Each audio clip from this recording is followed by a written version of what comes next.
Welcome, ladies and gentlemen, to a new episode of the X Button, Season 5, Episode 12. I am your host, Alejandro, and with me is the gambler that has been frustrated with a collector's edition. Hi, everybody. Joe LaRussa at your service here. So, I've had quite the couple of days. yes. What a way to be welcome back from your vacation, right? Yeah, it's stupid. So I temporarily reside in this apartment. So when I'm here, I have things shipped here, but we have a package room, and that package room isn't the most secure package room in the world, if you know what I mean. And so when I had a very special, relatively expensive Assassin's Creed Collector's Edition coming in, I asked our leasing agent who handles everything down there, like the manager, I guess, to take it into her office. So she did, took it in the office. Alex, wonderful, wonderful lady. She's always very helpful. And I come back, and she wasn't there that day when I go to get it, but her assistant is, or I don't know if he's the assistant or just the whatever he is, but he was there, not her. So he goes in to the office, opens it up, gives it to me. I say, great, thank you so much. Bring it upstairs. I'm not really examining the package, but I start to open the box, the main box. And as I open the main box, I flip it, try and get it out, shake it out and whatnot. And I see that there's a giant slice straight through the box. Yeah. And I was like, wait, what? And I looked at the box, the collector's edition box, not the shipping box. So I look at the shipping box, straight through slice, taped over. They taped over it so they knew it happened. And they put tape on it.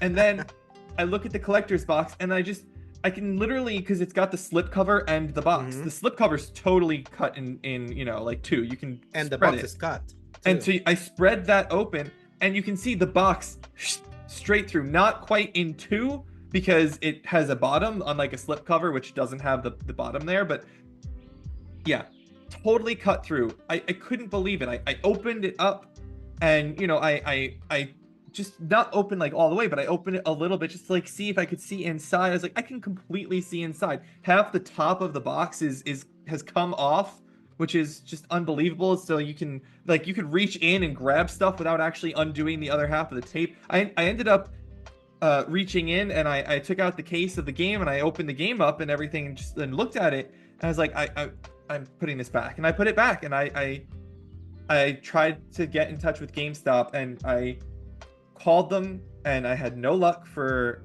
2 days. I heard nothing from GameStop. I put out a tweet. I sent them DMs. I sent them an email. I called them on the phone. I helped you tweet it. I had the tweet. My tweet went mini viral. It was I think I hit 10,000 views on that tweet or something. Because of everything that was going on. It was just crazy. It was crazy. I was so frustrated. Yeah. But they finally got back to you, right? So. They finally got back to me yesterday, 2 days later. It was 24 hours after this happened, after this started, 24 hours. And I eventually was just like, okay, what do I do? They're like, oh, we can do a return for you. And I was like, oh, I don't want to return it. I want a replacement. They're like, okay, we can do a replacement for you. I was like, okay, what do I have to do for a replacement? The woman I spoke with said that I need to take the game box, the whole thing, to one of my local GameStops. They were going to give me a label. They emailed me a label that they would take it at the store, return it, and then they're going to send me a new copy of it. They're supposed to send me a new one. So I went into the store. They gave me a full refund of the game on the credit card because that's what they had to do. And I actually already had and still have an order on my GameStop account pending. It says pending. It says, we've received your order and it will be processed once the trade-in is completed successfully. And they said it could take 5 days or something before it gets registered in their system or whatever. So I don't actually know when I'm going to get this thing.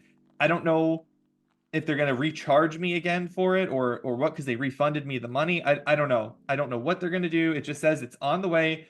And of course, to top off this, the creme de la creme of ridiculousness that even Alex doesn't know, they're shipping it to my Florida house. Amazing. And what's funny is you said that you were waiting to play when you got to when you got to Florida, because you're leaving to Florida pretty soon. I So sure am. I'll be in Florida for about a month. Yeah. So maybe it'll be there by the time I get there. I don't really know because it could take however long. yeah, But yeah, so they're shipping it to my Florida house, which I mean that works out for Jing because it means I won't have a giant collector's edition box. Although she saw the stuff on the back of the box when I took it out, and she was like, "That looks pretty cool. We should put some of that stuff up." And I was like, "Okay, I guess we can do that." So I now yeah. have to bring some of the stuff back to decorate. Oh yeah, man, that's a It's just been a nightmare. I've not updated the tweet because I'm not going to update that tweet thread until I have a copy in my hand. yeah. Then I'll update it.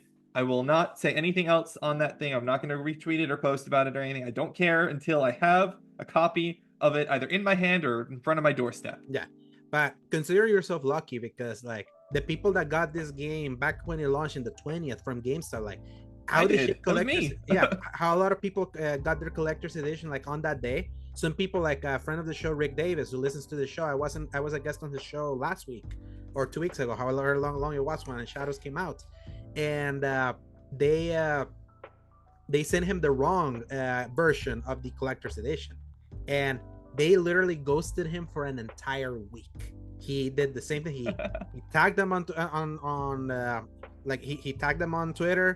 He called them in. He tried to call them in. You can find Reddit threads of many people calling people in and saying that they were gonna receive callbacks, and then they would get a callback saying that they didn't have enough customer reps. Oh, I got that. Callback. I got that, Alex. I got that. And then 30 seconds later, I got a callback again with a rep. Yeah, that was so funny. So, but in his case and many others, they got that and they didn't receive anything, and then they wouldn't contact them at all. The way GameStop has handled an exclusive to them. That's what's so funny. Is you got That's this the killer. Yeah. I want this freaking thing. I want it. I'm willing to give you I had a $5 coupon thing. So I was like, I'm willing to give you the $224 or whatever it is plus tax. It ends up being $242.99 after taxes and the $5 discount or whatever. I'll pay that. I want my thing. Give me the thing. Yeah. But this, ladies and gentlemen, is why I don't buy collector's edition, why I'm all digital, because I know I could get guaranteed access to that thing. I don't care about the shelf space. I don't have it. So, but I feel bad for those that still like that, because you should get a storage unit and then you can get all the collectibles you want. Yeah, sure. Get them and then go put it on so I can never see them. I do feel for the people that love, especially when they have the setups. Some people that record that put all their collector's edition kind of on frame. I know, I get that. That's just not me. I just don't have the space for that, and I would rather not deal with the hassle if it means having to deal with a company like GameStop that more and more has shown that they don't deserve your business. They just keep getting worse and worse, and I don't understand how they're still in business, other than they're still trying to invest in cryptocurrency. Probably you saw that news stories from CNN. So that's how you know that they're in free fall. But it's just so, I have always liked GameStop. I used to hang out at GameStop. I went to UCF. UCF was one of 2 college campuses that had a GameStop on its campus. I hung out there. I was friends with the manager and the assistant manager and all the workers. I'm still Facebook friends with some of them. We were friendly. It was a good time, and it was a good store. But it's just lately, some of it's been terrible. I can't believe that it was so hard to get in touch. And I've had problems before, and they usually are fine to get in touch with. But this time, it was just unbelievable that I had to wait 2 days, and I would call and get that. I would go through the automated system, and then I wouldn't even get the message saying, would you like a callback? I would get the message saying, sorry, we couldn't call you back in the allotted time. I'm like, I didn't request a callback. What are you talking about? How can you tell me that I didn't get a callback in time when I didn't ask for one yet? It's so... Yeah, I know that because Rick knows people that worked at GameStop. Paul, our own Paul, he used to work at GameStop at my desk in Cleveland. We used to have a GameStop manager there that he eventually quit it and left. From what I understand, that company is a complete cluster F of a company right now, with how they've got it. A lot of their customer service reps, a lot of the store managers, are meant to also do some of the customer service, and they're not even trained to do that. So they're kind of just thrown to thrown to the wolves. To me, it is a massive surprise that company is still kind of in business, because they just don't act like a company trying to survive. They're actively acting like a company wanting to sabotage itself more and justify why you wouldn't even want to do business with them anymore. That would really infuriate me. But it's so funny. You jinx yourself saying that you wanted Assassin's Creed Shadows to be your Florida game, and well, wish granted. So now, like, It works, yeah. whatever. I mean, honestly, we don't have a lot of space in the apartment here, so having the big box of the Assassin's Creed collectors in Florida already is really convenient. Mm. But at the same time, I don't really like the idea of it being shipped to a place that I can't inspect it immediately if Yeah. it gets there before I'm there. I mean, my neighbor will take it in and whatnot for me. She always does, but yeah. And remind me, you Anyway, leave on the 9th, right? Or the 8th of April? I fly on the 8th. That On is the 8th? correct. Okay, yeah. So, man, if it ships now, you'll have to like hope for 2 weeks that they didn't send you another another scratched. I said to people, I was like, it looks like an assassin sliced the box. Yeah, literally.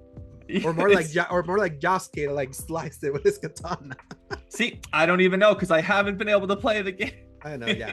And now you'll have to wait. And by the time you Alright. get there, we've all have moved on to bigger things. I mean, that's all right because Yeah. I've been playing to move us along into the next segment here. I have Yeah, not changed anything up. in Yes, my but play before we schedule. get that, just a reminder that this is the X Bottom Podcast, our gaming podcast that posts every Fridays from 10 a.m. onwards, God willing. Available in the YouTube channel Escape Gaming, as well as most audio services around the world, Apple Podcasts, Spotify, and the like. You can find links in the RSS feed at tinyurl.com/escape gaming. If you enjoy our show, give us a like and subscribe. And just as a little quick housekeeping, I did 2 guest podcast appearances over the last week. On Friday, I joined the Spread in the Nerd podcast. That is like a community member podcast from some seasoned gaming listeners. That's my second time appearing there. You can go listen. Sorry, can you say what the name of it is again? Spreading the Nerd. Spreading the Nerd. Yes. So I went there right on that Friday, and then on Sunday I guested again at the Season Gaming Bitcast to talk Assassin's Creed Shadows. If you want to like see me like talk more about that game beyond my review, that you can go read over at seasongaming.com, both on video and in written form. So, Joe, like anything else you want to talk about Kingdom Come Deliverance to Monster Hunter Wilds that you have not said in your prior times when you're talking these games? Yeah, I do have a little bit, not a lot to say. I want to say that I've actually really progressed Kingdom Come now. I have made it past the wedding. I've made it past the stage after the wedding. I actually hit the first point of no return where they're like, you won't be able to do anything for quite a while after you talk to Hans. So, do everything you want, but you can do everything except this one quest after you do this mission. I was like, okay, so I already did everything anyway, and I did that one quest that you tell me I won't be able to do. So I'm not worried about that. Thank you for the warning. So I'm in the middle of that segment right now. They're not kidding. I've been playing that for like 5 or 6 hours, and I'm still not back into the free world. So it's been quite a long section. But I wanted to say about it, and I know I've seen people say this before, but it doesn't always come through when you're running around the open world just doing the side quests. But the game is really funny. It's very funny. I even got that just from the intro, like some of the interactions. It's like there's like an earnest funniness to that is not like Joss Whedon style kind of like self-deprecating humor. It feels very honest. Like there is funny. That's the thing is you have that opening and you would think, oh, it's just the opening, it's funny because they're trying to warm you up to everyone, and that's it. And then you go into the open world for 60 or 70 hours or however long you're running around there for, and you forget that even the side quests can be funny too, but it's not the main people. And really the main people are all so well written and they're so fun to be around. Hanging out with Hans is so much fun. Hanging out with the different cast members, the side characters you run along with or run into along the way is really fun and cool to experience because they are amusing. Like funny things will happen, or they'll make jokes, but they're not trying to be funny. It's just a thing. I laughed out loud literally at 1 o'clock in the morning sitting here at my desk. I would laugh. I literally laughed out loud at jokes that they were telling, not because they were like haha knock knock jokes, but because it was just a funny conversation.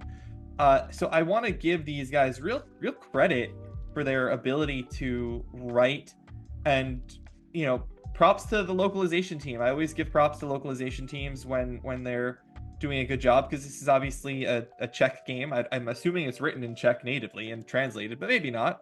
And in any event, if it's not translated from Czech to English, then the writing team has a really good English skill set. They're very good writers. So yeah, I really enjoy this game. I really love this game a lot.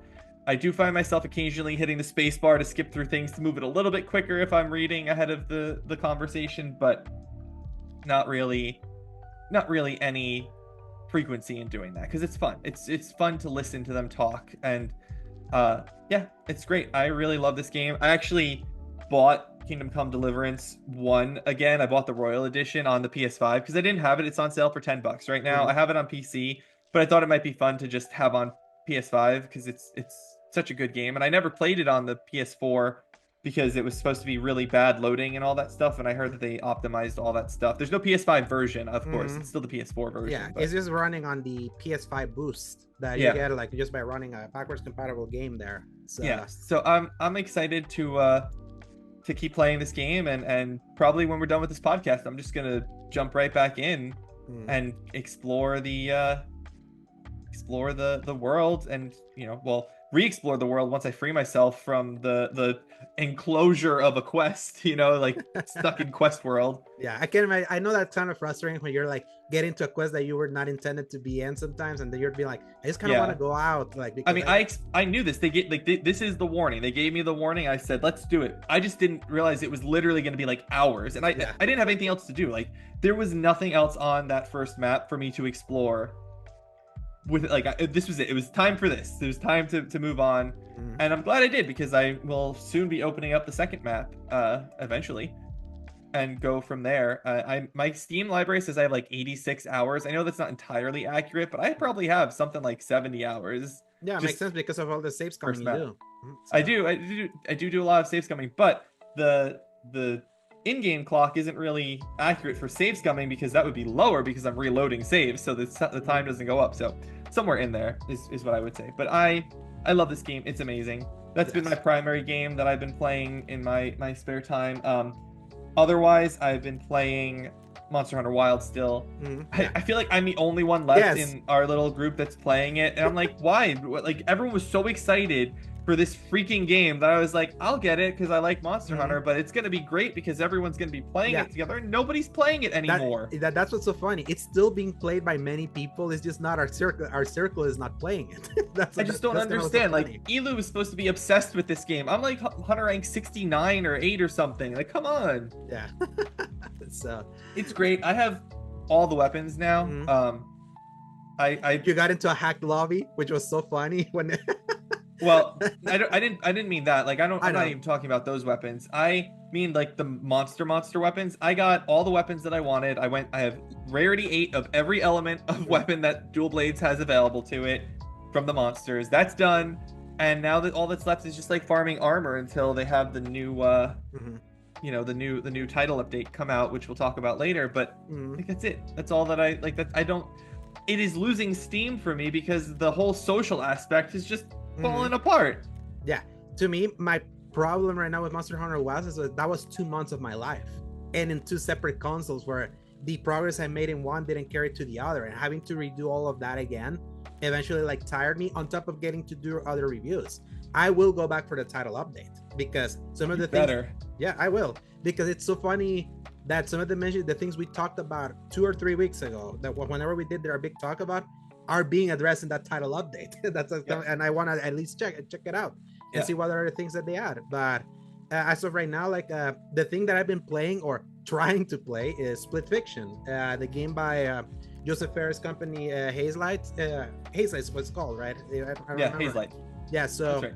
This is a game I'm actually playing with my sister, but we play online, and I have had 2 very long sessions playing with her, and we've gone through like the first 2 major worlds and like probably 6 or 7 what they call side quests or side like side activities where you go to like, a little world that then changes something, gives you like a quick mission.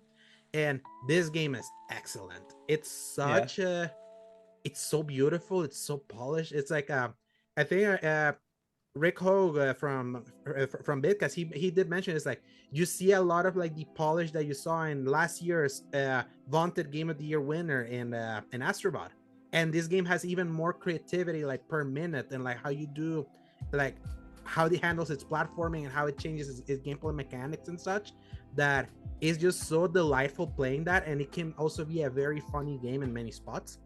The one area that annoys me a little bit is that the character writing so far, especially where I was like in the story, I feel like these girls are a little annoying. Or like I was like even talking I've about my, heard that. I've heard that from people. yeah. So it's like they're pretty charming, but eventually when you see that every time that you go to like the different worlds that happen because of their mishmash Mhm. of kind of like ideas between sci-fi and fantasy, and the one that didn't write that is always complaining to the other one or kind of like being trying to be very self-deprecating about some stuff, eventually that starts getting annoying. However, Mm. the last time that I played with my sister, which was when we went to the third real big change of a world, there was additions to the story that I found really affecting. I was like, oh cool, I'm glad that I'm getting this, and that's where I stopped. And the problem is that my sister is busy. Sometimes like trying to align our schedules like together is not like it doesn't work. You're muted. So you were I trying to was say just making a joke. That's okay. I was just like, darn sisters getting in the exactly. way. I was just teasing. Yeah, and to me it's like I understand why they didn't add it, and I know he tried to like circumvent this problem and say, hey, there's a Discord if you want to go find someone to play with. I would have loved a matchmaking system. Like I think I would have loved, but I understand why, because I feel sometimes it's very complex, the things that it asks from you, that I'm like, oh, I don't imagine like if you have a significant other that doesn't play games, I feel this game's gonna be really rough. I feel It Takes Two, Yeah. from what I understand, I haven't played it, but all the evidence that I've heard otherwise, like It Takes Two, it's a little bit more easy for a significant other that doesn't play games to kind of grasp. This one's a little bit more challenging, and like Yeah, I'm worried about playing it with Jing because we'll play it at some point. Mhm. I may try to play it this year to actually have a game from 2020, to have uh-huh, more than 10 games on my played list this year when we do the list at the end. uh-huh.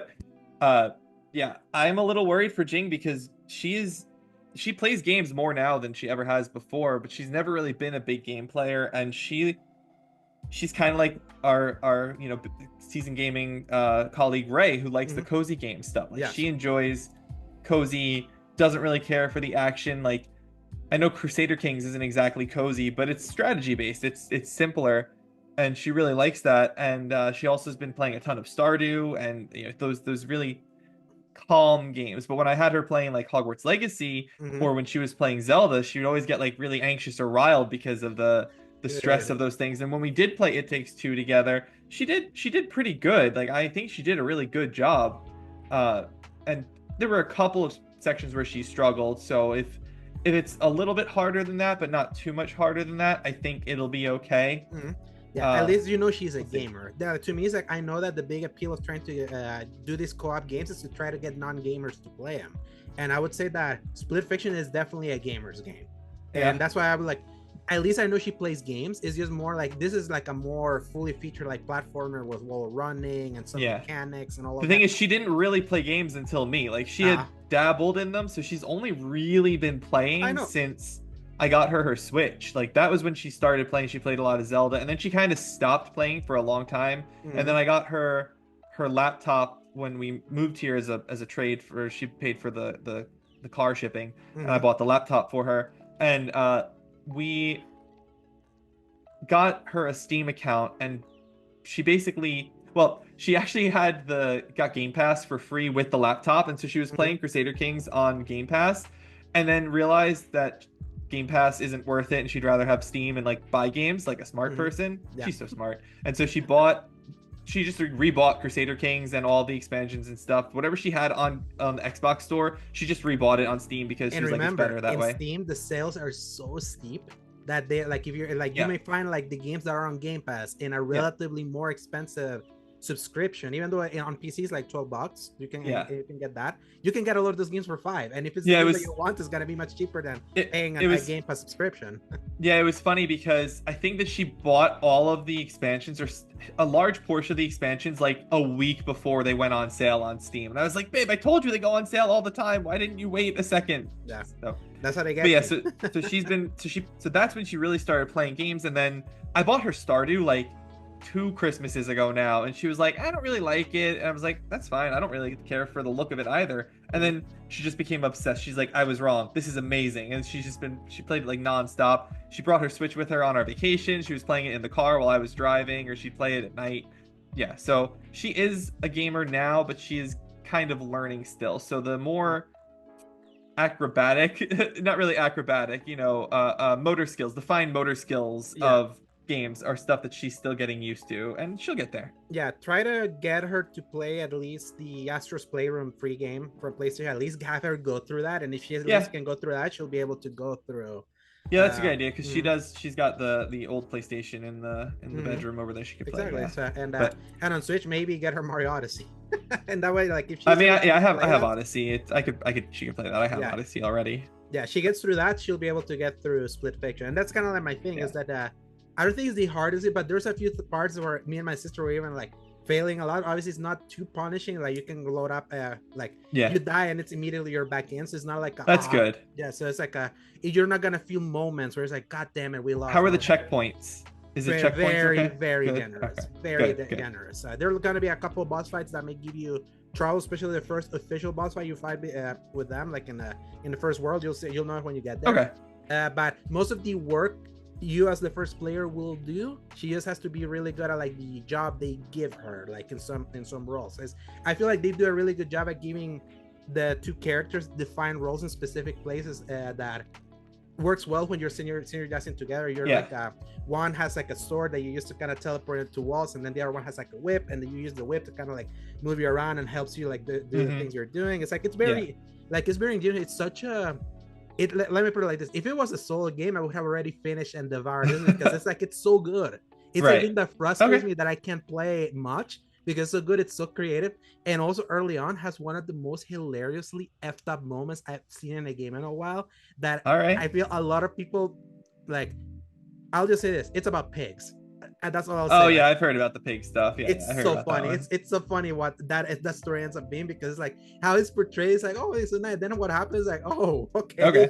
So it's like, but it was so funny. I was like laughing hysterically with my sister for like 2 days after a week of texting. I can't stop thinking about the damn. Yeah, that's good. So that's been like the newer game. Like another game that I didn't want to put it in the list here. I bought it to kind of start playing. I got the Suikoden 2 remasters and I started playing them, and I feel like I'm not still right now in the mood for like a JRPG, especially knowing that we got a big one coming soon. So I was like, oh, this is really nice. I'm gonna enjoy this when I hit the mood, and I'll get to play there in the portal because it feels so well. Something I've been doing recently has been like since I just reviewed Assassin's Creed Shadows, there's been a lot of people asking me, where does this rank? Like, how does this one rank? Don't answer that question yet. And what I've been doing is to understand where that ranks for me.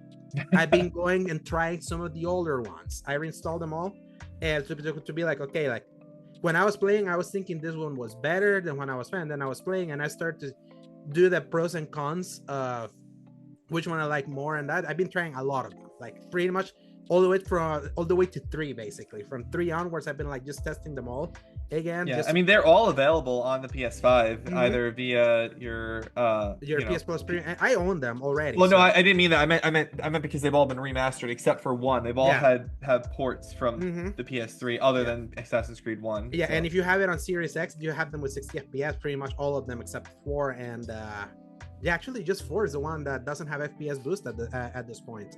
And I wonder why that is. Yes, and the only exactly, and you can play one with full 4K 60 with what they did with backwards compatibility on Xbox. So Xbox is kind of like the better system to experience the entire series at its best. Almost you don't really want to experience one. You don't want to play. No, one you actually again. want like when you see it at 4K 60, and after you live through the bloated era, you'll appreciate the simpler era of the old one. And I mean, I'm not saying you wouldn't appreciate the simpler era. I just don't know if you want to play one of those. Like you might start with 2, like most people. No, I'm surprised how well 1 holds up. Like that game, I feel has aged pretty well, and I played it many times. Like I replayed it many times. I love replaying it. And 2 is my favorite. Like I've always said that it will still, even till this day, it's still my favorite, even with the new one. But I would say that I agree.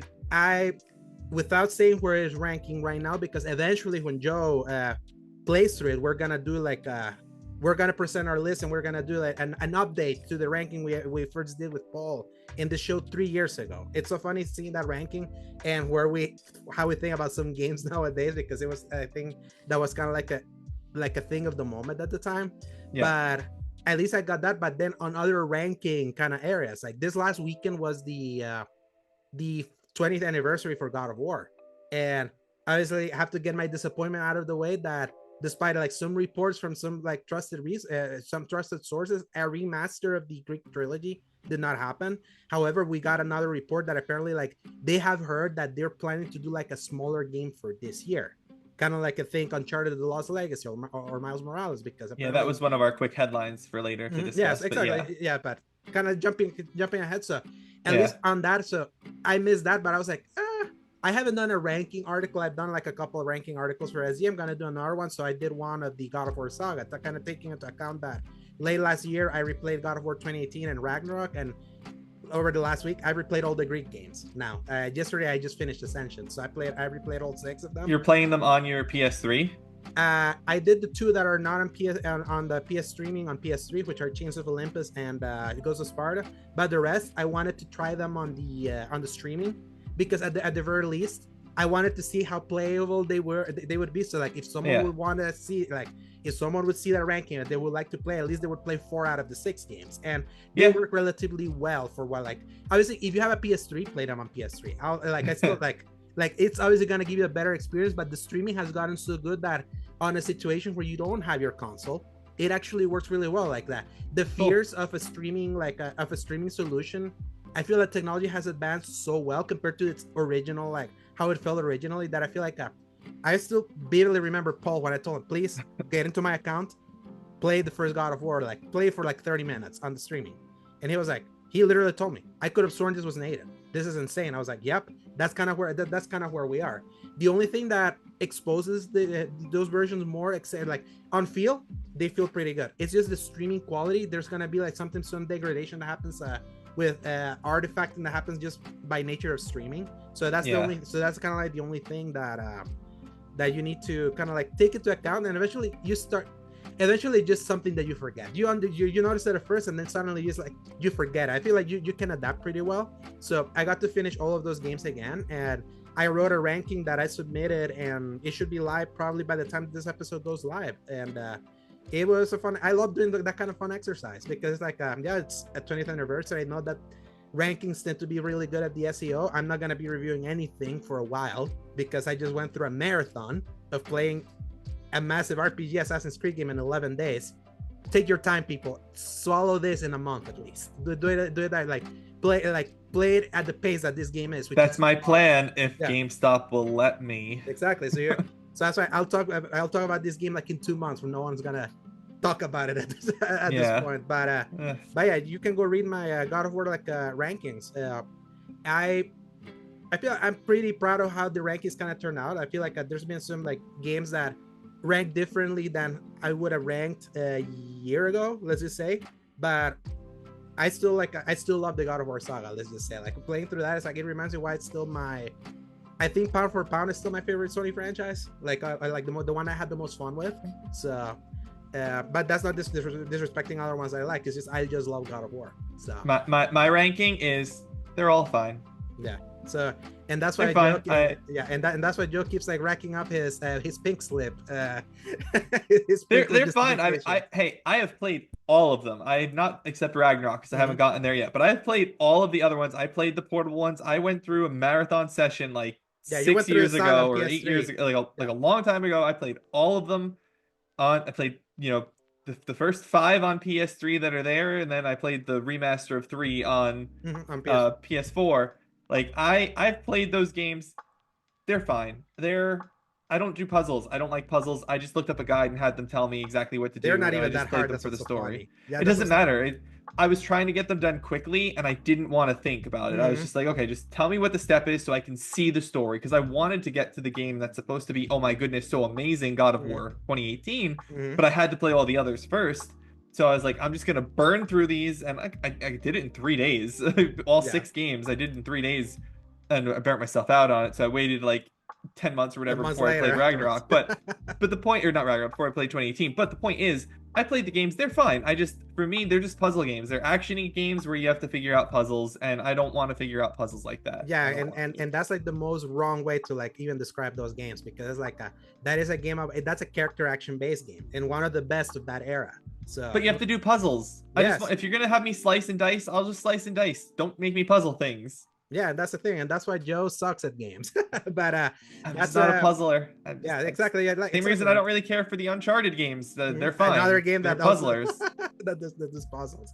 It's Sony does great story games. All of their studios make really good stories, but I don't care for the gameplay in a lot of them. I don't like Naughty Dog's gameplay. I didn't care for the gameplay of the God of War one. I like the hack and slash part of it. That was fun, but I didn't like the puzzle side of it. That's just me. Yeah. What can I say? Horizon, Aloy will just tell you the puzzle answers. She'll just tell you what to do. Thank you. Exactly, and that's why That's all I Horizon. want. And that's why Horizon is so hated as a franchise as a result. It sells fantastically. Exactly. So yeah. Well, the first one did. The rest has been like a complete nosedive. They've only had one other full game, and they botched that one by putting it on PS Plus anyway. So yes. So and it's still like that was their sacrificial lamb. Yeah, I'm glad that Horizon is known as the industry plant. But you know what's interesting, Alex, is that the only reason Sony would have been upset and said they lost money putting Horizon on PS Plus Extra early is because a lot of people played it and they would have made money, which means that there was a lot more interest than they otherwise. Yeah, but then they took it out of PS Plus really like quick too. It's like because they were like, oh, everyone wants to play this. We shouldn't have given it away for no additional cost. Like, we should have charged you for it.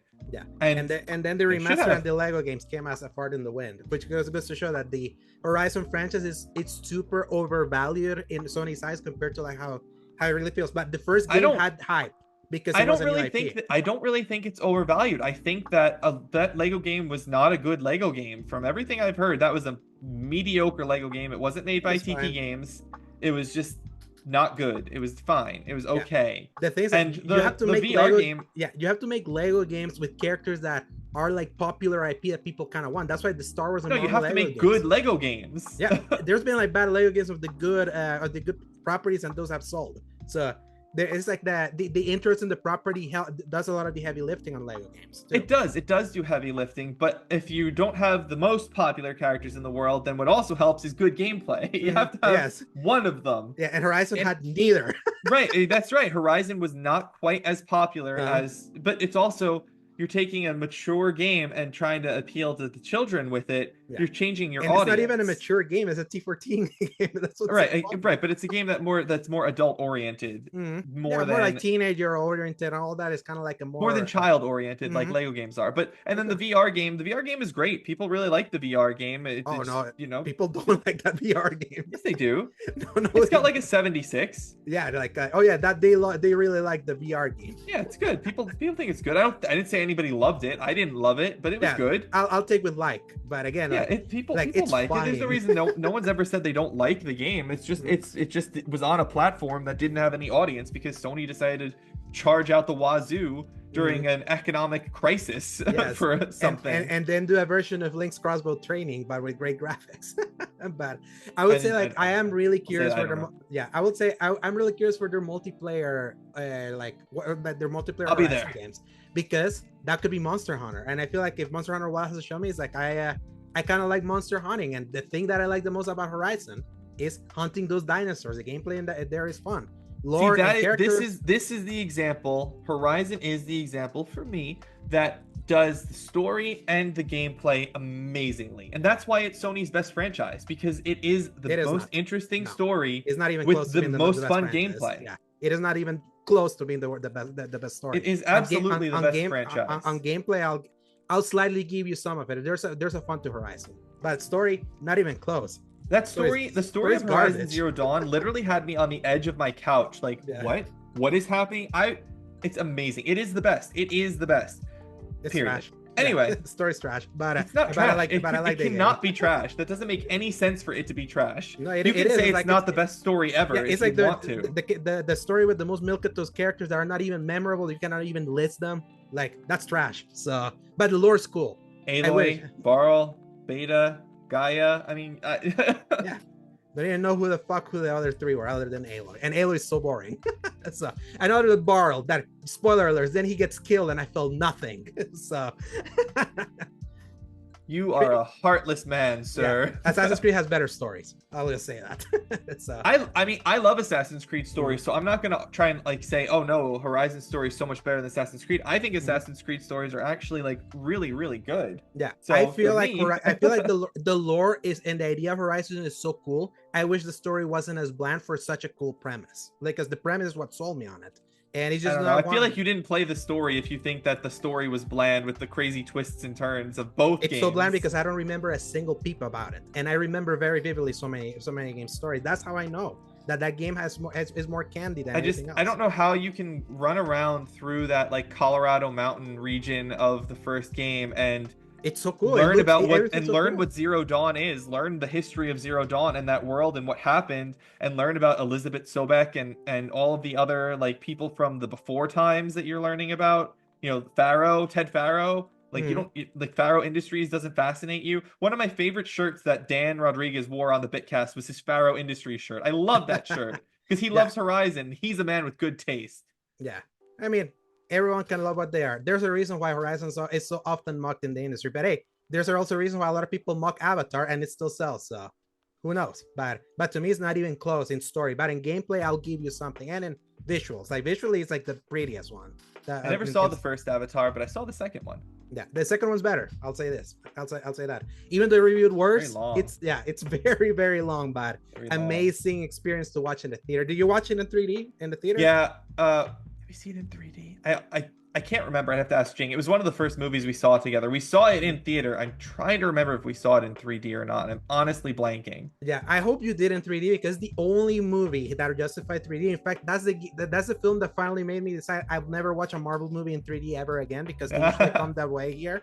And I was like, I'll just wait until like there's an opening for the non-3D because they don't do 3D well. When you see 3D being done super well in Avatar, you're like, oh, we've been getting like gypped. Like I feel like we did do it in 3D, but I don't know. We've actually been experimenting a lot with our movies in the 4D and the D-box thing, Yes, where they have D-box like cool. the shaking Yeah, and D-box the cool. water and the wind. Yeah, that's fun. Anyway, we're getting off topic here. We have other things to discuss. Exactly. So yeah, go ahead. Play Horizon, everybody. Go buy it. Yeah, but play God of War instead, the actual real better franchise from Sony. So and now we start like with the first which was a kind of a breaking news. We knew this was happening, and obviously everyone was kind of waiting to see what Assassin's Creed Shadows was gonna do, and obviously we'll get to that later, but let's just say it's been doing really well. It's doing as well as you expect a very popular franchise like Assassin's Creed 2 is just, would that one big success be the thing that basically saves a 5-year tailspin for a company that made so many mistakes over the last 5 years? And now we have the result. Joe, what happened today? Well, I want to read my headline first because I thought it was quite clever when you're talking about how it's sold. Assassin's Creed isn't quite ready to requiescat in pace. Assassin's Creed Shadows has hit 3 million players since launch, a number Ubisoft is really enjoying boasting about on social media, with the second highest ever launch day sales and, very strangely, specifically, the biggest ever day one on PSN. I didn't know that was a thing that they would track, but okay. I think you can track. You can track like how individual. No, I know you can track. I didn't know that was a thing like they would brag about. Like that's very specific. It's a very individual. Anyway, additionally, the latest entry in the franchise stomped beleaguered Disney franchise Star Wars 2024 open world entry Outlaws, also developed by Ubisoft in the UK. Yeah, VGC has the write up here on this one. Exactly. It's like it's almost already than Outlaws ever did in 3 months in the UK. So it's like regardless of like what the grifters and the people like that had a stick up their ass about this game would tell you, this game like has been the success everyone knew it was gonna be, because Assassin's Creed is one of those franchises. It's Ubisoft's Call of Duty. It's like a franchise that you know is gonna be big. So, it is, yeah. VGC writes here, Assassin's Creed Shadows has proven a huge hit physically in the UK, shifting more copies in 1 week than fellow Ubisoft game Star Wars Outlaws managed in 3 months. While Shadows' physical sales remained around the same as those of Assassin's Creed Mirage, the higher price of Assassin's Creed Shadows resulted in more revenue, according to GfK/Nielsen data via the game business.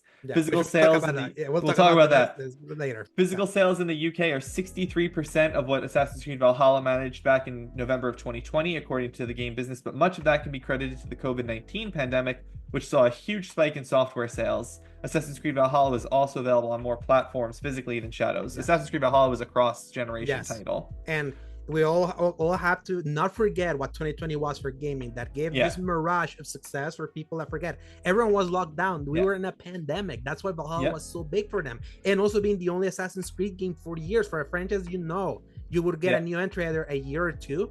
That was the only game in town until Mirage. So that's why this one trailing as a new gen only game, it's actually pretty good business for them because it's trending well and with no caveats. VGC continues saying that Assassin's Creed Shadows is also the biggest physical launch of the year, ahead of Monster Hunter Wilds in the UK.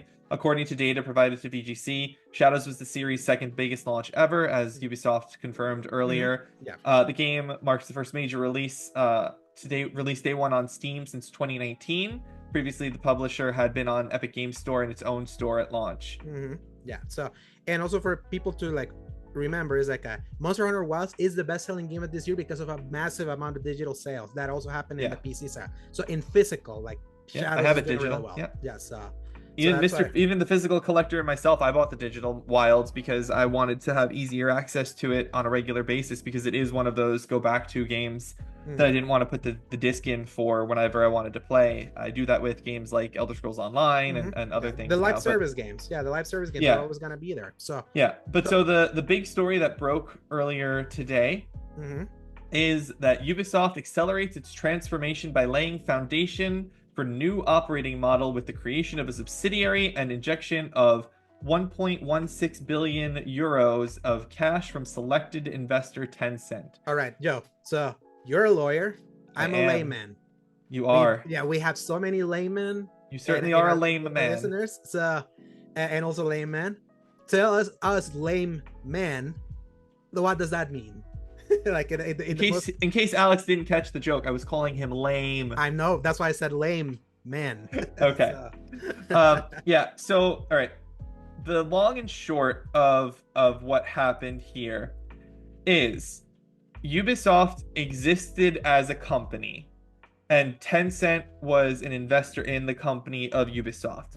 Ubisoft as an entity owns multiple intellectual properties. Assassin's Creed, as we were just talking about, they own Far Cry, they own the Tom Clancy's, they own Rayman, Beyond Good and Evil, they own a whole bunch of various intellectual properties.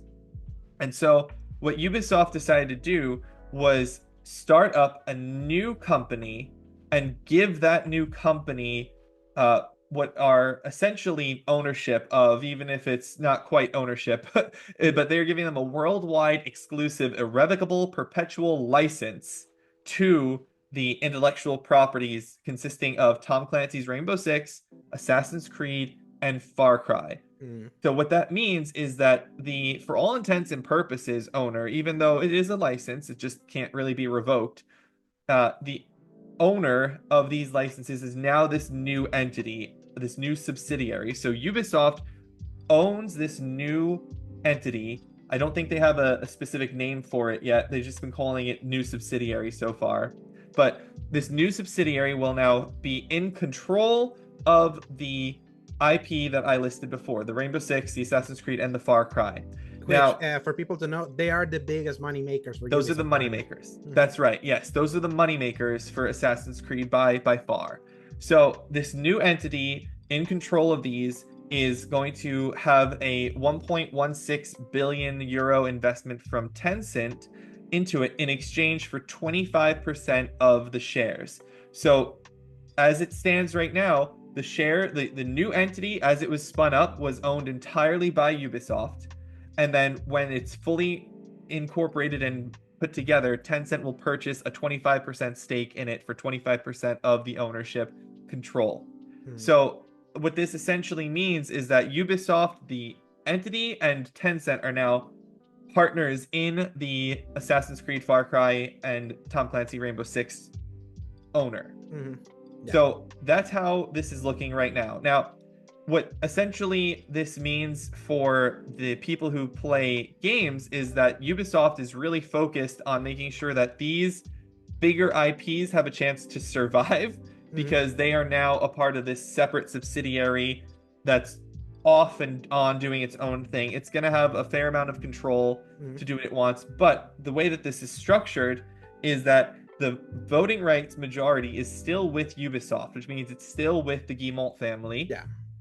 Tencent has a large chunk of it, and in the sheet here that they provided to the press about the main terms of the binding agreement, it says that Tencent has customary minority protection veto rights.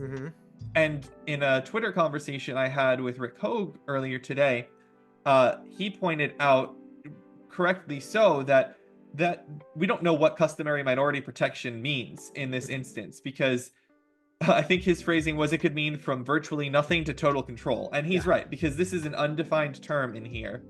We don't really know what this is going to mean for the relationship. But that said, assuming a good faith actor, which, you never want to assume, but if you assume good faith actor, it would mean that on the face of it, Ubisoft actually, and the Guillemot family specifically, ends up in a better position than you would have expected them to be in, given the leverage that Tencent would have had over Ubisoft. Now, maybe part of that is simply because Assassin's Creed did well enough that they were able to negotiate a better deal. But remember, this comes a week, literally 1 week after the Shadows launch. So I would not be surprised if there was some sort of, we'll see how Assassin's Creed does in the first week, and we'll adjust the terms based off of those numbers kind of arrangement between the two entities.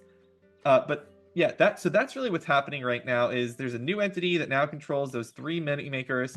The rest of Ubisoft still exists, doing its own thing. The teams that make those franchises, Montreal, Quebec, Sherbrooke, Sanguinet, Barcelona, and Sofia, are being moved under the new entity, which means that the rest of the teams that Ubisoft has is making other things, I guess, now. Or they could be closed. Because eventually, well, I mean, I guess they technically could be closed at this very moment, but as far as we know, at this moment, they are still in existence. And the only reason to shut them down would be if they were shutting Ubisoft proper, and they're not going to shut Ubisoft proper yet. Some of the other provisions that are relevant in here is that there's a 5-year lockup undertaking for Tencent. What that means is that Tencent can't sell its shares for 5 years. They're locked into where they are for 5 years unless Ubisoft no longer owns a majority of the voting rights. The other part of this that's a little tweak on that is that Ubisoft may not cease to hold a majority of this new entity for 2 years, which means Ubisoft can't really sell its shares, at least not to the point where it's going to be a smaller than majority holder for 2 years. So that means that after 2 years, if Ubisoft says, that's it, we're out, then Tencent could start selling its shares because Ubisoft would no longer be it, or 5 years from now. One of the other things that I found interesting personally is that there is a right of first refusal benefit in the favor of Ubisoft and a right of first offer in the favor of Tencent.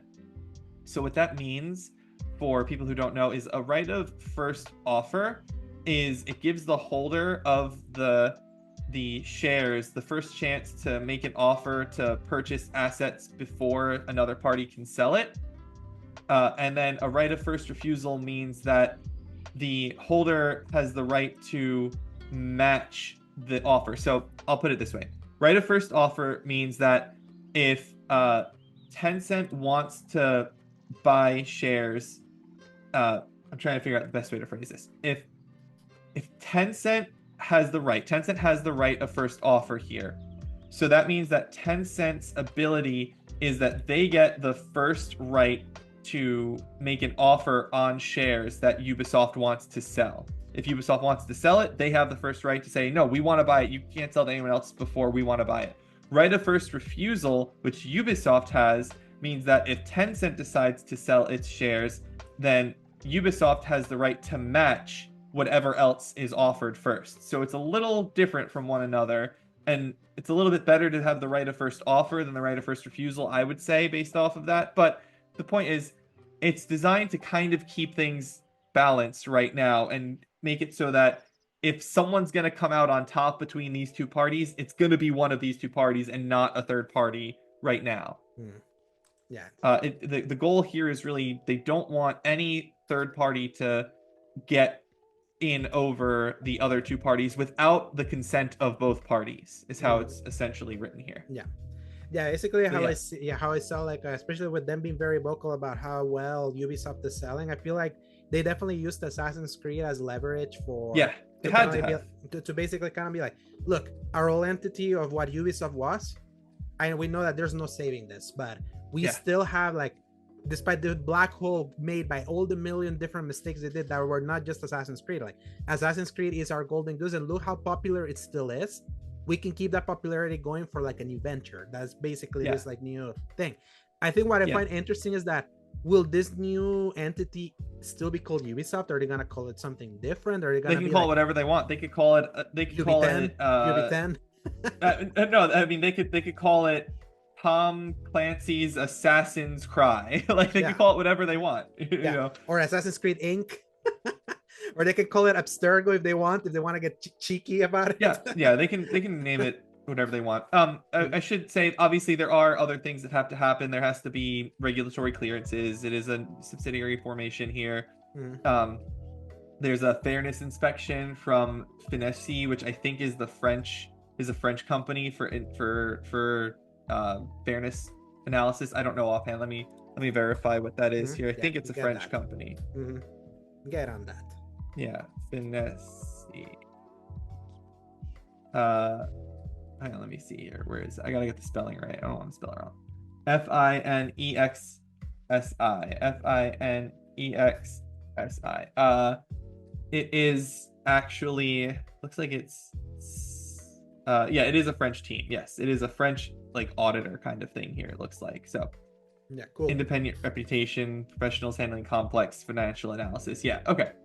So that's what it is there. That's what's going on in this situation. There's a lot of unknowns right now. We don't know the name. We don't know if Ubisoft is going to continue. So it says that Ubisoft can't cease to be a majority shareholder, but they can still sell their shares. They can, as long as they own the majority, they can sell. They can cash out. Yeah, basically they sell cash out and let others kind of take. Well, they can't cash out entirely. They can start selling chunks of it until they reach a certain low threshold, certain threshold for the first 2 years, essentially. Yeah. So it's really interesting to see this happen. I think that there's something to say about the timing being exactly 1 week after Assassin's Creed's launch. I think that is clear. It is kind of Ubisoft trying to save the most valuable parts of its entity, and it could work. It could be okay. I don't know what the rest of Ubisoft is doing. I can tell you that the rest of Ubisoft is in not great shape because all they're getting now is royalty fees. The license, the worldwide exclusive irrevocable perpetual license that I had mentioned earlier, is given to this new subsidiary in exchange for just royalties. That just means they get a cut. I highly doubt it's going to be any sort of noteworthy cut. It's not going to be like half. It's probably not going to be even like 30%. If this is its new entity, it's probably going to be a very small percentage, and Ubisoft is going to have to try to make the rest of it work on its own. Yeah. Whether it can do that, I don't know. It's struggled so far. It's got other things that are still valuable. It does have like the Splinter Cells and the Division and all these other things. The Prince of Persia is another one we didn't mention. I find funny that they specifically just mentioned Tom Clancy Rainbow Six, because Tom Clancy is an entire umbrella. That's where Ghost Recon and Splinter Cell live. And the right, well, that's why I said earlier, is like they only sold the Tom Clancy's Rainbow Six. They did not move over the rest of Tom Clancy. They only gave new subsidiary Rainbow Six. So who knows? Like maybe there's a reason for that. I don't know, but that's what's going on. Yeah, it looks like a safety raft, like how I see it, because I could even see like a situation where then this like entity just becomes the future of Ubisoft by itself. Like I can kind of see that, and then everything else is basically like Ubisoft is the Titanic. This is like kind of like the life raft of very important things. Yeah, it's the life raft of the most valuable items that they don't want to just get lost in a fire sale, which is what would happen if Ubisoft itself went under as a fire sale to clear out creditors and give them what they could, and that would be the rest of the entity's assets going to whoever, like a THQ kind of thing in the the aughts. Yeah, and I feel like what this. We knew this would happen when they started talking about. They were already talking about like looking into this strategic partnership. Like when they delayed Shadows again, it's like I know there will be a lot of grifter idiots that are gonna be like, "See, Shadows failed. No, it didn't. Yeah, Shadows is success. Like you can see, Shadows is successful. It's just the whole Ubisoft was on that reaches nadir last year with it would not surprise me if some of this was a condition precedent for Tencent to do this, because if Tencent is not stupid with its money. It doesn't just throw its money away, and it already owns a fair sized chunk of Ubisoft proper. So It was less than I 10% before, but it was close. right, but that's a big chunk of a large company like that. So if this happened, if this is happening like it is happening, then I would say Tencent probably said to Ubisoft something like, "We will help save the things that make you money, but we're not going to come and save the whole company. We want to Things that make make money." Mhm. Or the alternative was, if we're going to come and save you, we need control.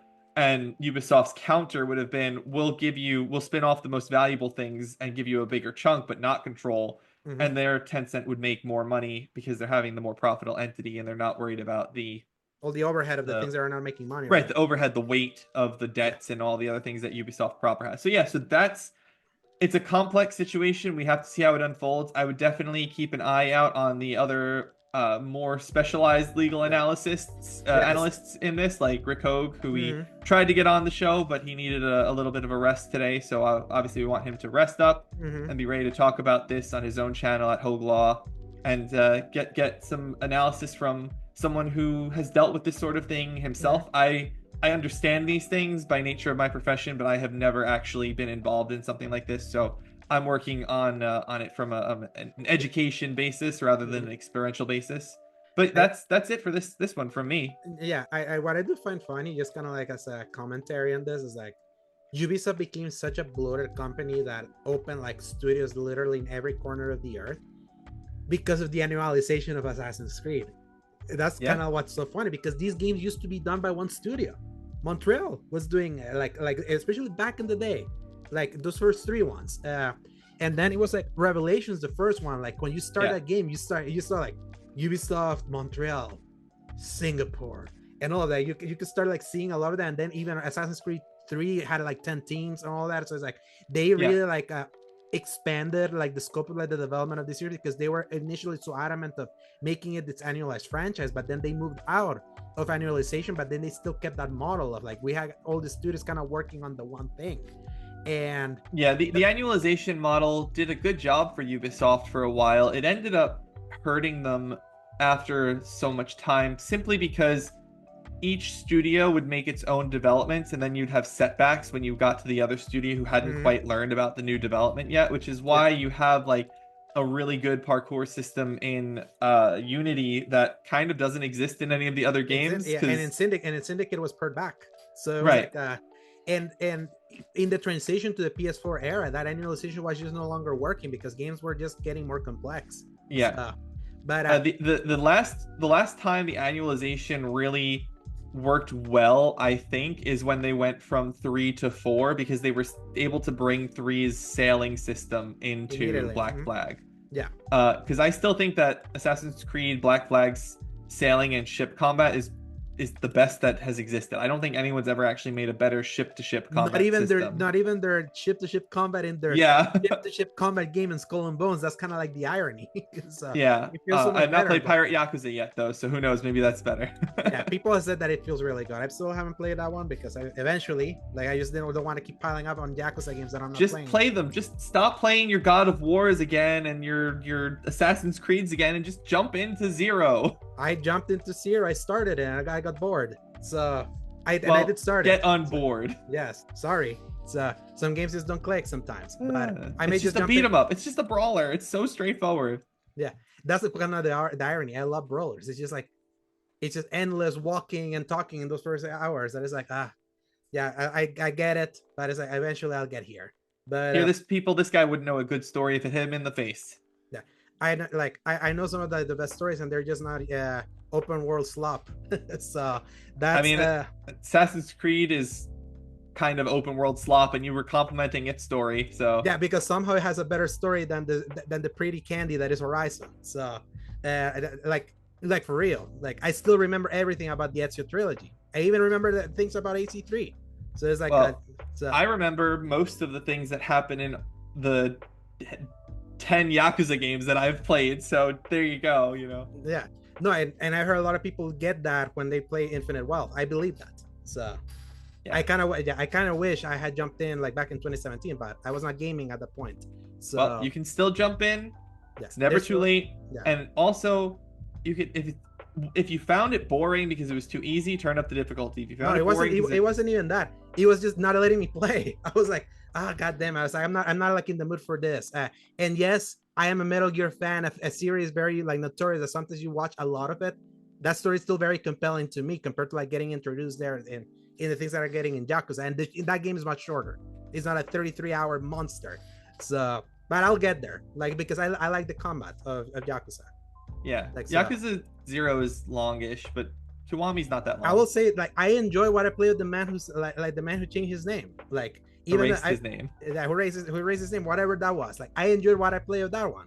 I just felt like a poser. I was like, I feel I shouldn't be starting here. Despite I cried my eyes out at the end of that game. So yeah, I definitely you definitely want the emotional resonance of the prior 7 games. That's why. 8 games. So, but the problem is like it's too many. It's too many, and then I know one of them is way too long, which is 5. So 5 is long. 5 is very long. That is true. It's not as long if you skip some of the side stuff, but it's still pretty long.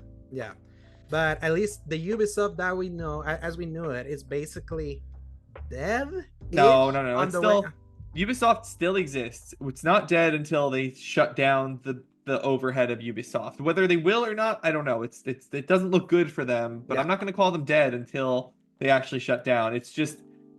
It seems I don't think anything's going to change yet. Yeah. I don't really think. I think this is literally a legal financial change, and everything's going to stay the same for the Assassin's Creed stuff. Like, I think that's the plan, is to keep everything as the same as you can, but just remove some of the weight of parent Ubisoft. So we'll see what they do with parent Ubisoft in the end. Yeah. So basically, what you're saying is that they have put the big like money makers in the life raft. The life raft just hasn't like departed because the Titanic hasn't quite fully hit the iceberg. Right. The iceberg hasn't like split the ship in two. Yeah. if you ever watched that Titanic. But to me, it's like that's an inevitability at this point. Like if they got so quick, despite like calling all the success of Shadows like very vocally for the last 5 days. Like if this was happening, you knew this was happening. They already see the writing on the wall. And I liken it to some friends that were speaking about this. Like this reminds me of like an ice cream store that was very popular here called Pops, that changed its name to Boston because it went into so much debt. But instead of trying to like deal with that, what they did was just rebrand and start over. And then like all that debt was kind of like stuck in the Pops name, but it's still the same. That's the thing. It is the literally exact same store. It's just now called Boston. So that's what I find fun. Is like to me, is like hearing this, I'm like, this feels like a Ubisoft maybe going for a Ubisoft. So you know it is. So everyone will know it is the thing. It's just now like everything. The whole thing is started with Ubisofty. Just add a Y. Ubisofty. Exactly. So it would make me laugh if that's what it ends up happening. The thing is that Ubisoft is such a good name by itself. Ubiquitous, that shortening of ubiquitous software. So, but they made all those, like, it's so funny. They were like a third-party publisher of the year, like back in like 2020. I was looking at some stats, like, man, they really fell hard like over the last. So they stopped releasing games. They stopped releasing Assassin's Creed. They just focused on Valhalla. But that was their downfall, I think. Yeah, because they wouldn't move on from that one. They made it like they gave it like 3 DLCs and then an almost 4th one before they made it into like a standalone game because they needed to release a game. So and cancel a bunch of free-to-play stuff that no one wanted. The most disliked free-to-play stuff that I've ever seen. And deal with NFTs. It's like Ubisoft really was really digging their own grave.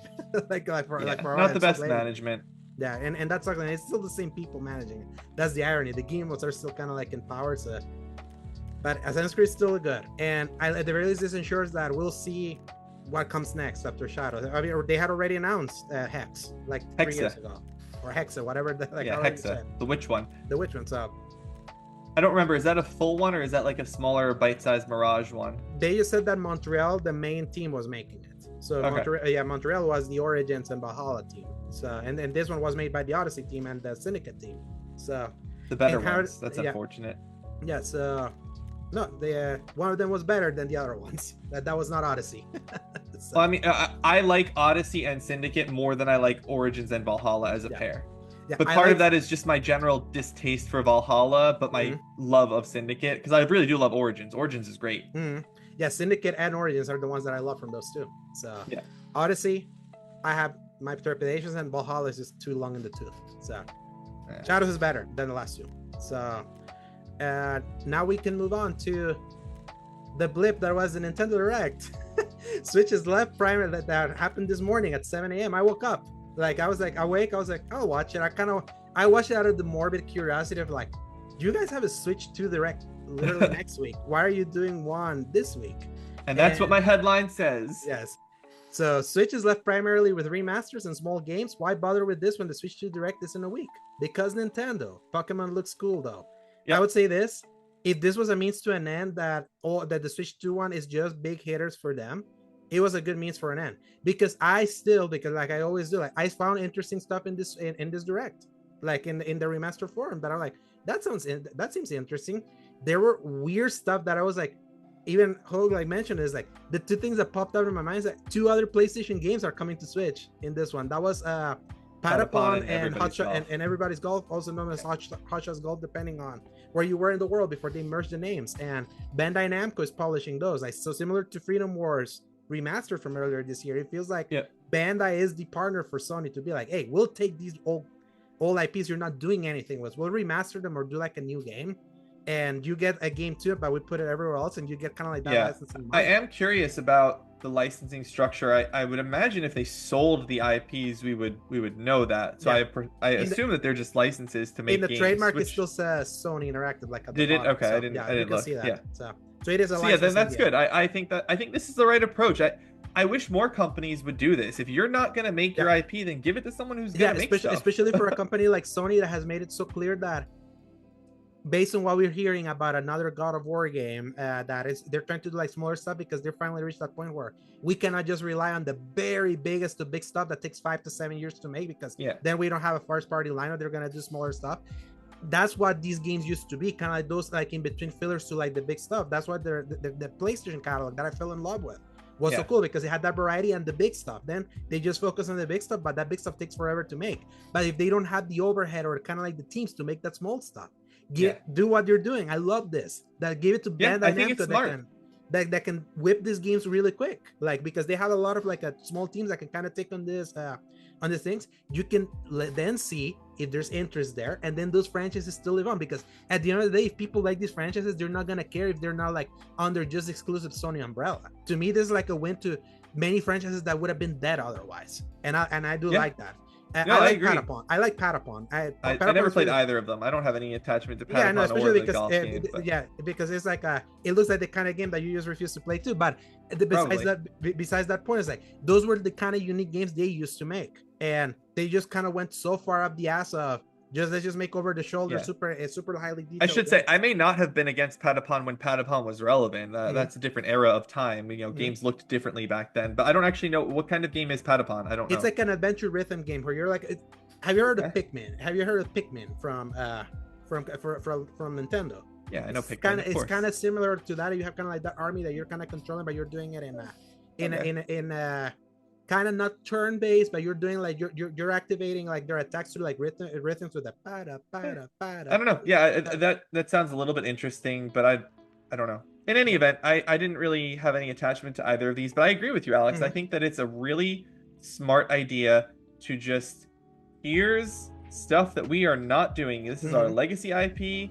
Let's just have someone else do something with it. We get a cut, and you guys get to make games and get more money, and people get games that they're interested in. And then they're focused on the things that it doesn't cost them anything. It doesn't. Exactly. There's no. It's free money. The only risk that Sony takes in this at all is reputation damage to the legacy of these games. But why would Sony care about that if they're not going to make them anymore? They're not. And from what we're seeing, they're literally just giving us the same games, just in remastered form, and those were already well-received games. So even the reputational damage is not going to be there unless the port is catastrophic.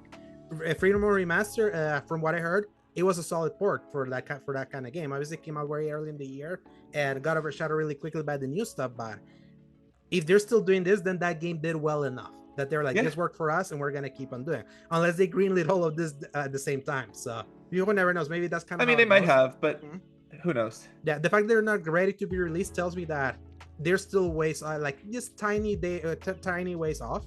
and then that means that Freedom War Remastered did well. I would say if they do it again, I would say the next set of announcements would be proof that Freedom Wars was successful enough. This might have been like, okay, we'll give you 3 options and go from there, because I think Freedom Wars was Bandai as well. So Bandai has been the only one. Yeah, so it would probably have been, here's a group of IP that you want, take your pick, take 3, do what you want, and then we'll see where we go from there. So this whole thing may be a practice run. Yeah, so funny enough, Fantavision, another Sony franchise that they licensed recently, they licensed it to Cosmomachia Inc. So I think they have had like a bit of a wholesale of like, if people are interested in this whole IP, come talk to us. And Bandai got this 3. This other company got Fantavision. Fantavision is like a early PS2 franchise, like super early, like launch era PS2. Maybe you should reach out. You can make a game. I wish. It's easier said than done, though. With the AI technologies that we have right now, like who knows? But but I do like this because it's like that's the thing that frustrated me the most of playing Astrobot last year. How they were parading and celebrating, quote unquote, all these old franchises that I'm like, you're not doing anything with that. So this celebration feels all about. Funny enough, after Astrobot, a lot of these franchises have been like being added to PS Premium and all that. So I'm like, okay, you're slightly talking the talk, walking the walk here. So I'm not as angry as I was back there, because at that point it was like, it made me analyze. It was like, man, you're celebrating, but I know you have not been treating these franchises like this. And a lot of the big stuff is third party now. Like, what are you doing? And they're doing this. So bad. Besides the point, the other thing that in my interest, the thing that looked interesting for me, there was like something called the Radio Remastered. So this is another Atlas-like RPG. So they have plenty of franchises, kind of like where Persona comes in. This was like an action RPG that also you kind of collect demons. This remaster is going to be on everything. I was like, that seems interesting. There was the Shadow Labyrinth, like the new version, the Metroidvania Pac-Man that they announced at the Game Awards, and had that secret level episode. They gave it a date for July 8th. That's perfect for me. I'll take that. Gradius, it's a game that I love playing with my dad because we kind of love those kind of ship arcade games. So they're kind of doing kind of like a collection alongside like another Konami-like IP. I like that they're bringing a lot of their old games back. The Saga Frontier 2 remaster. Right now, the Saga 1 Frontier remaster is available for people to play like on PlayStation, and they'll still drop that one. I've heard good things of Saga Frontier. So when I'm in their JRPG mode, I'm gonna give it a whirl. And I like that they put another 2D brawler, kind of like the TMNT Shredder's Revenge, but now in Marvel. It's called Marvel Cosmic Invasion. And a big meaty demo, like Meteor demo for Metroid Prime 4 Beyond. So it showed a little bit more of the gameplay, and I'm like, it still looks too good to be true, because I'm like, you're gonna say? Yeah, sorry. One correction thing I saw while I'm looking at this Polygon article. Apparently, the Everybody's Golf Hot Shots Golf is not a remaster; it's an all new entry. Oh wow! Even more impressive that they got a new game. Then that's still what it says. Yeah, all new entry in the Everybody's Golf series, according to Polygon here. I love that, and the thing is, that makes sense because it's one of those franchises that is basically the same. Like if you look at previous entries, like they all have a core. You might as well do like a new one if you want it. It still looks like the old ones. Yep. So that's cool. And then the Metroid Prime 4 thing, I'm like, Metroid Prime 1 remaster on Switch to me is like the prettiest game that exists on the Switch right now. And obviously helped by the fact that was one of the prettiest GameCube games that existed in 2002. And I was like, will they be able to recreate that on all decrepit hardware? This confirms it's still gonna be a Switch 1 game. I know it's gonna be on Switch 2, but I'm kind of curious to see like if what they showed at this Direct, that was Switch 1 hardware, or they were showing us Switch 2 without calling it Switch 2 like footage. We'll know more next week. That's the funny thing, is like I don't mind that this was just kind of like a quick blip that got a few small stuff that I was like, oh, that's interesting, I might try that out. But I do find it funny. 2 Nintendo Directs back to back. That is so Nintendo. So I find it funny that Square has been doing the Saga, doing the Saga stuff. They've been doing the 2s. They did Romancing Saga 2, Saga Frontier 2. Yeah, they're like skipping the 1s in the series. I find that funny too. The Saga Frontier 1, they already released. Even the million games that they released, that was already out. Saga Frontier 1 was remastered at some point? Yeah, it's available right now in one of the PS Pluses. If you're like on Medium or Premium, it's there. I saw it. I see on here it says it was released on Android, iOS, Switch, PS4, Windows in 2021, but is it a remaster? Yeah, kind of similar to how this one looked. So that's. I see. Okay. Yeah, the other one, the Saga, the Romance in Saga 2 was the one that was like a more full remake.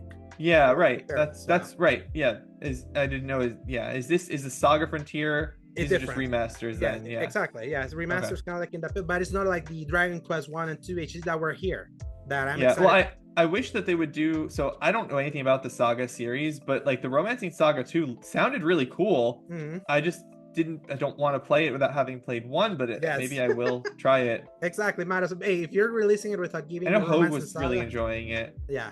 At that point, I was like, I'm JRPG'd out at this point because even at that point, I was still trying to go through Metaphor. I didn't even finish Metaphor, so I You was haven't like, finished Metaphor yet, really? no, yeah, I dropped it like about half it. So that eventually, like, I'll play it when I'm like half watching TV something Oh, on the portal. you. Yeah, but yeah, this direct is like not the most horrible direct I've seen. I've seen worse. I saw something, but it also I can see people being like, this feels very unnecessary considering there's another one happening soon. But if to me, like if we watch the Switch 2 Direct next week, that's happening the day before our next recording, and it means that it shut off a lot of these smaller announcements to kind of just focus on big tentpole announcements for the Switch 2, like for people that care for the big temples, despite the fact that the Switch has been carried by a lot of the smaller stuff. If that was a way to consolidate it and make that event more like a punchy one, I'll take it. We'll see it next week. Like that's the beauty. It's like we don't have to wait 3 months for the next direct. If this was the only one that we had to wait 3 more months, I think I would be more pissed. Yeah. But And like there was no exploding fish. I know, no exploding fish in that. But I don't think you even watched it. You were not even awake when that happened. I was awake. What are you talking about? Were you awake? Oh, okay. I work.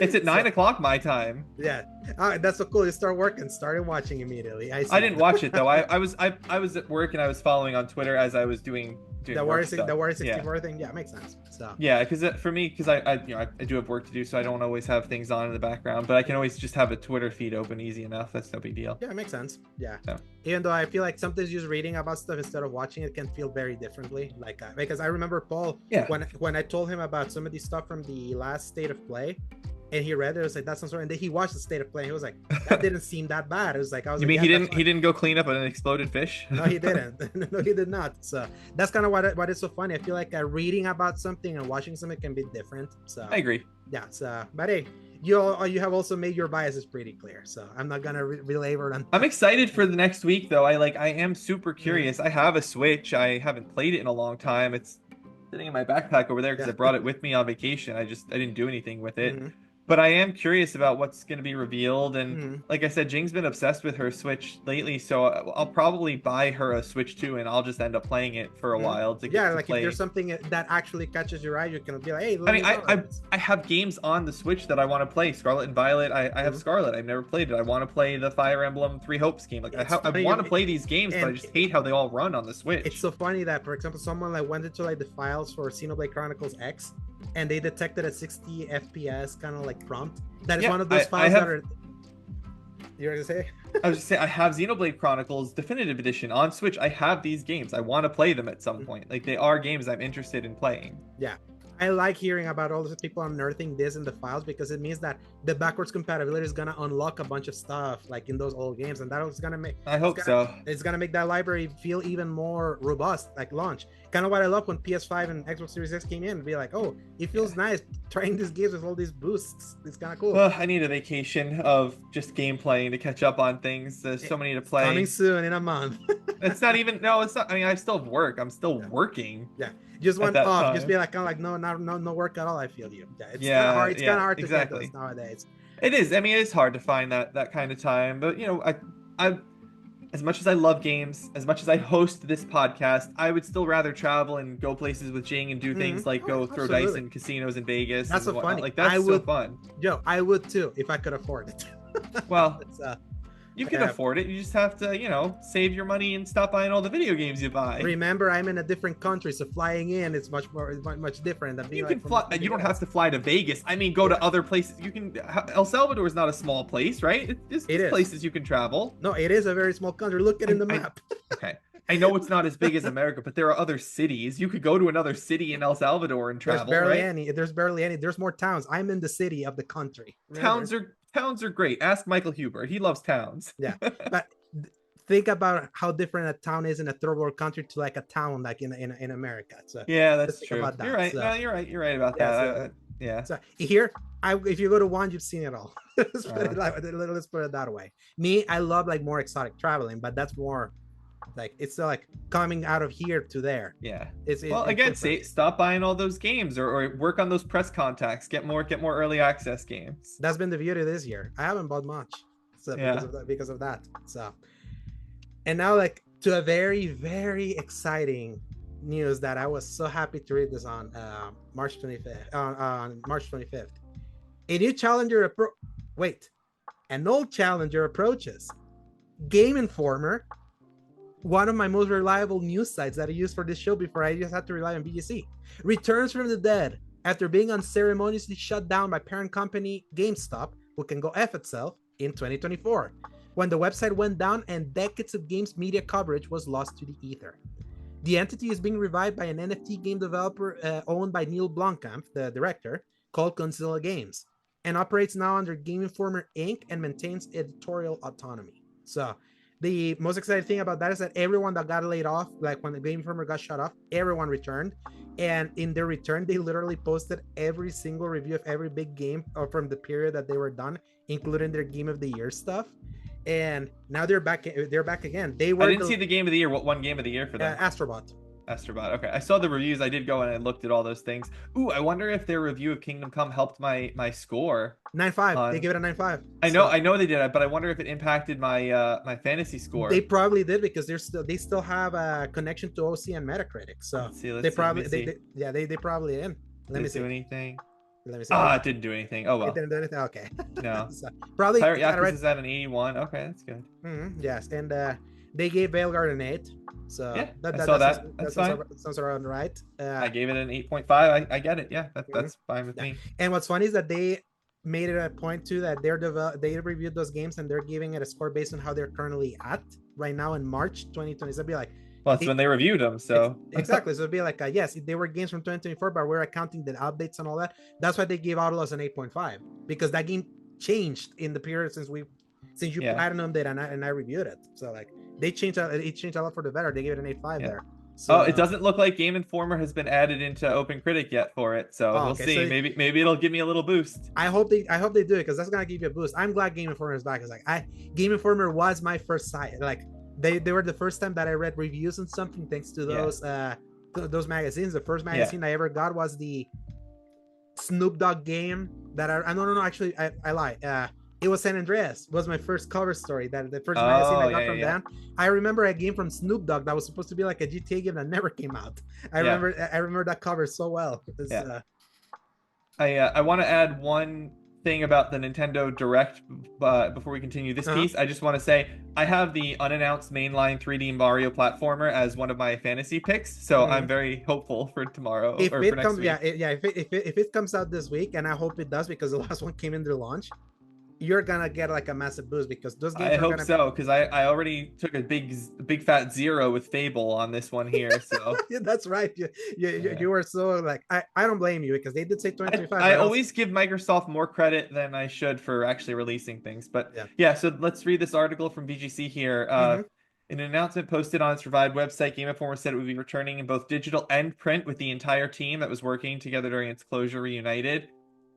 Over the months since our closure, 2 remarkable things happened, wrote editor-in-chief Matt Miller. The first is that Game Informer as a brand and an outlet was purchased and given a new lease on life. That means that GameStop needed money and they were willing to sell it. Yeah. The second is that the entire team that was working together at Game Informer's closure has returned from editorial to production and beyond. The entire team, seriously, I'm still pinching myself. As an addendum and with a raise. Everyone, they were saying that they got raises from what they were last being paid. When they were in their GameStop. So yeah, he added, how did all this happen? After first touching base with our team and ensuring our interest, the team at Godzilla Games secured the rights to Game Informer. Godzilla Games is the creator of NFT battle royale game Off the Grid and blockchain platform Guns. The studio has the backing of Hollywood director Neil Blomkamp, who's its chief visionary officer. So not quite the owner, but the backing of and the CVO. Yes. Miller wrote, from the start, the new owners insisted that the idea of the Game Informer remaining an independent editorial outlet, they felt just as strongly as our team did that the only path forward was with an editorial group that made 100% of the decisions around what we cover and how we do so without any influence from them or anyone else. Game Informer now operates under an entity called Game Informer Inc., as you said, and our intent is to continue to focus on highlighting the coolest games, celebrating the history and legacy of the gaming industry, and shining a spotlight on the creators and players who are charting its future. And the website's back up online, and it's going to revive the print magazine with some subscription benefits. Yeah, if you signed up to their website just to get an account, you're going to have access to 130 issues, like back. If you kind of want to, out of nostalgia sake, I want to go to like an older magazine, and there's some cool stuff, because what I love about Game Informer was just not about reviews and all. They had cool features, like and cool and all of that. So, and I'm glad, because they were the one. I already went and looked at the. They're still updating it. It's not as robust as it used to be, but their release list was the best in the industry. Like, they were the ones that we would use for a show, and it pained me so heavily in August of last year when they went down like so unceremoniously. But I'm so glad that they're back. That's a big win. Yes, it's cool. I always liked Game Informer. I never got into any of their like podcasts or anything, but I used to read their magazines and stuff. I fell off as time went on, and I started shifting from media to the podcasting stuff, just out of that's what habit. That's kind of what hurt them. But it was like because they were so tied to their business model was so like tied to the power memberships of GameStop and all of that. It's like they were a little too late to try to like modernize themselves into like that. Like, it took them until the last year for them to even do video reviews like consistently of games. So it's like they were behind the pack, even though they were one of the first like most original like outlets for like reviews and things like that. Like, they had a staff that some odd years. Like, I knew they were one of the few, like, unlike an IGN right now, like their staff was so consistent that at least I knew that I would learn like what the taste of a reviewer was, and at least I know it's like, man, I've been following this for many years, and I know like kind of like what their taste is. Like, they really were together for a while, so I'm glad they're back. It's like in an era where we see closures, it's good to hear like a revival. So yeah, for sure. I would have preferred if they could do like a Patreon or something to be like more for the people to put their money where their mouth is and kind of do it. But we'll see. I like that they're revived this way, because it gives them a little bit more stability, at least for the short term, on a day-to-day basis or on a yearly basis. Because Gunzilla Games is, if it's had enough money to buy Game Informer, it's got enough money to run it at least for a little while. Patreons are always hit and miss, some people do better than others, but yeah, I'm glad they're back. I liked Game Informer. I'm glad to see them come back to existence, and hopefully they give me a good score boost for Kingdom Come. Yes, it feels bad. It feels good. Did they review Yakuza? Did they review they gave it they gave it an 8 or an 8.5, I think. So okay, because it's at an 8.1 right now. So if they give it an 8.5, then they help me. If they give it an 8.1, they hurt me. Yeah. Yeah, remember they do like the 0.25, like they go from 8.8, 8.3, 8.5, 8.8 to 9. So that's how you used to be. I love their back. Game Informer, GameSpot, and IGN were my trifecta. The first three that I would go for reviews always. And then the biggest.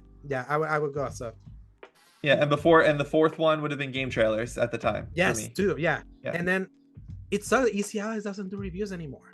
Yeah, it's sad.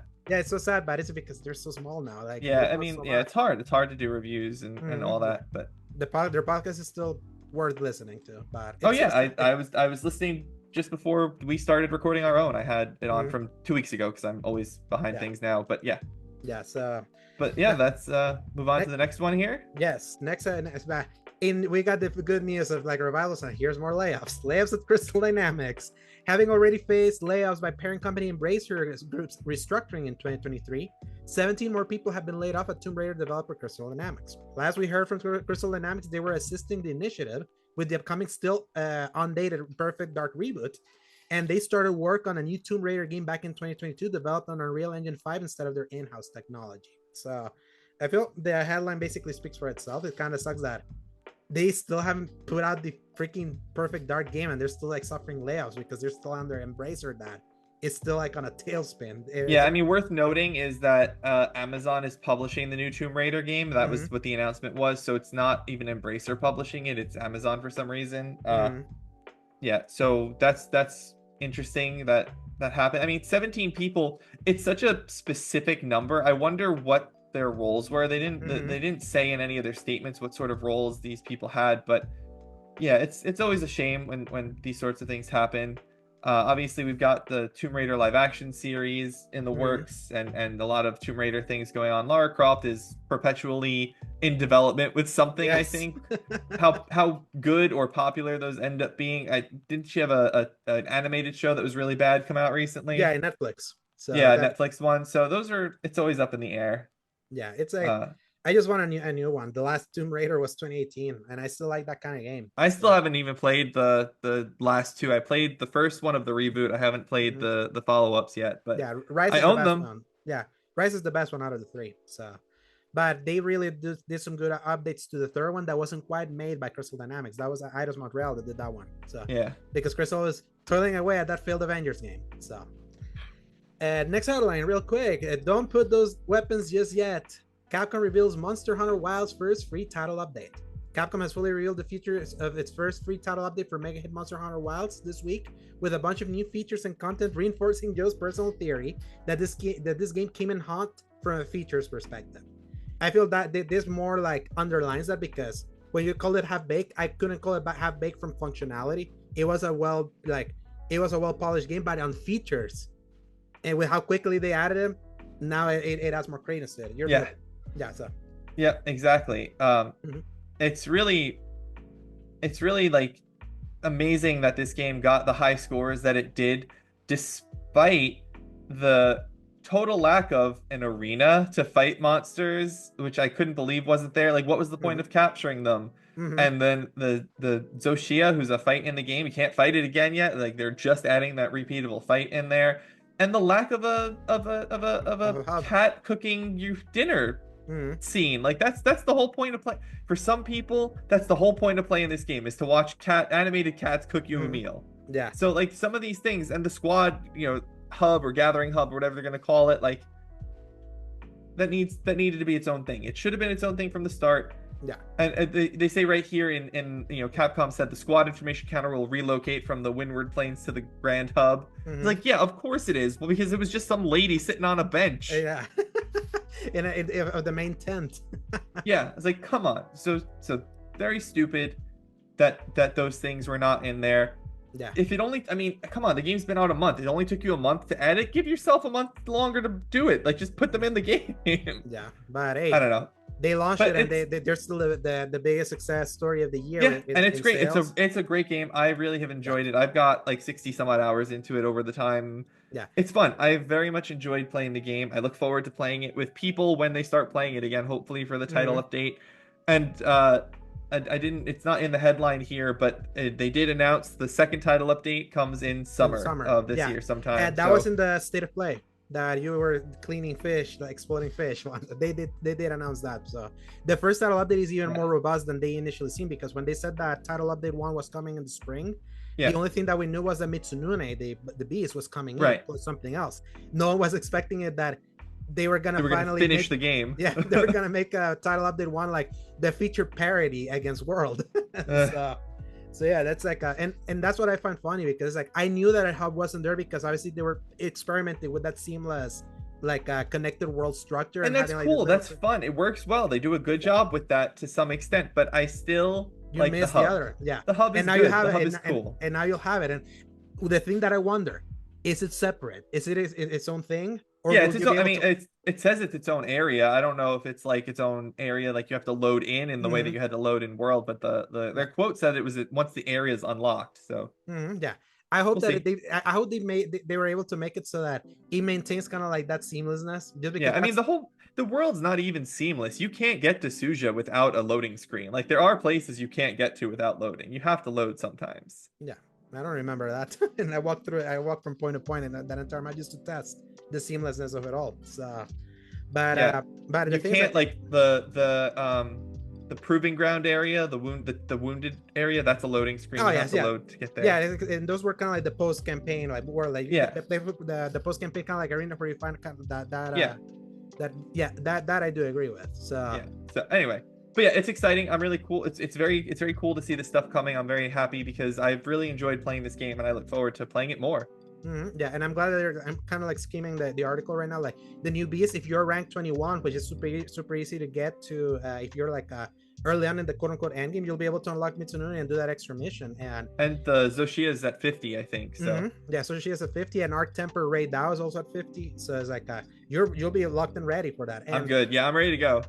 yeah, when I think of early April, it's just South of Midnight for me. And South of Midnight comes out a week after this, so I'll be playing this. So yeah, that's it. I'll have more than enough of a break after 2 months playing this game. Because remember, I yeah, played it through the entire February. I know, yeah. So. Yep. All right, you want this last headline, or you want me to take it? Let me see. You read it. You want me to read it? Yes. Okay. The Game Awards and Summer Game Fest creator Jeff Keighley and Christopher Dring launch The Game Business. Continuing his alphabetical conquest, TGA founder Jeff Keighley has launched TGB, The Game Business, a new publication covering the games industry with gamesindustry.biz alum Christopher Dring. Yeah. So basically, like, if you ever follow Christopher Dring, he was like a big similar. I did not. I'd never heard of him before. Yeah, no, it was him and Matt Piscatella for me. Like both of them. Like Matt Piscatella would give you kind of like the info of how sales were going in the U.S. Well, Christopher Dring would be the one that would analyze America, but also put it in the context of Europe. He would see UK sales and kind of like the European like market. Yeah. So he would be your worldwide guide. Yeah. Games Industry, Video Games Chronicle has the write-up here. Mm-hmm. Yeah, go for it. Launching this week, Keighley and Dring described TGB as a next-generation platform agnostic trade publication designed to illuminate the evolving gaming landscape. The game business will deliver regular business-to-business B2B podcasts and newsletters, as well as a physical event set to run alongside this year's Summer Game Fest. I'll be there. The Game Business Live will take place on June 9th in Los Angeles, with tickets going on sale to early subscribers. The publication's output will initially include twice-weekly video podcasts featuring interviews and news discussions, as well as a newsletter. Quote, the mission of the game business is to support the health of the gaming industry and to clarify its complexities for consumers, end quote, said Christopher Dring. Quote, my goal is to connect industry members to engage in open and constructive discussions about how we can make this business stronger, better, and more sustainable for everyone in its future. He added Jeff may be backing it, but TGB is not a part of the Game Awards, despite the acronym. This is a separate entity that I'm responsible for, but Jeff's support does mean we can go faster. I can make most of it free, and it means we can put our first event, the Game Business Live, which takes place alongside Summer Game Fest in June, said Dring. Yeah. Keighley said in a statement, Christopher Dring is a singular talent in the video game industry and deeply invested in the health of our sector. When Christopher presented me with this idea of starting this venture, I was eager to help him create a new type of trade publication that aligns perfectly with how our industry consumes critical business intelligence today, fast, focused, and forward-thinking. Yeah. What I like the most about Keighley investing in this is that we know the reach he has, love him or hate him. Yeah. And I feel like we need people that actually know the industry, like, and know it well, like understand it. It's not like the grifter center that pretends to know how the game industry works. And have someone that can at least have delivered their fact-based analysis, which was Dring's idea, kind of, because a lot of business can be like analyzed all through the eyes of data, and he was always good at kind of like painting that data in the games industry like this to kind of understand the health of how things were going. And having someone like Keighley that obviously has put so many eyes in the Game Awards, putting the backing to have this kind of available is going to do a lot to probably open the eyes for many gamers to understand how business works in gaming. Yep. And I think this is good. I think this is a good thing to have. I do think that it's hard to understand business sometimes, especially when they're using complex business terms or legal terms, things like that. And, you know, I know that we've mentioned Hogue a couple times on this episode, but one of the reasons he started Virtual Legality was to try and explain some of these things. So if they can actually make this a big publication with an easy to understand explanation of some of the more complex matters going on and what they mean for the industry as a whole, all the better. Yeah, it's gonna be so beneficial for us because at least we'll be able to like not just hear what are the top sellers or something, but we can kind of like understand, maybe like he will Dring will talk to like the people in the know. He'll talk like with like that, which is great. He'll get to brass tacks with everything. So yeah,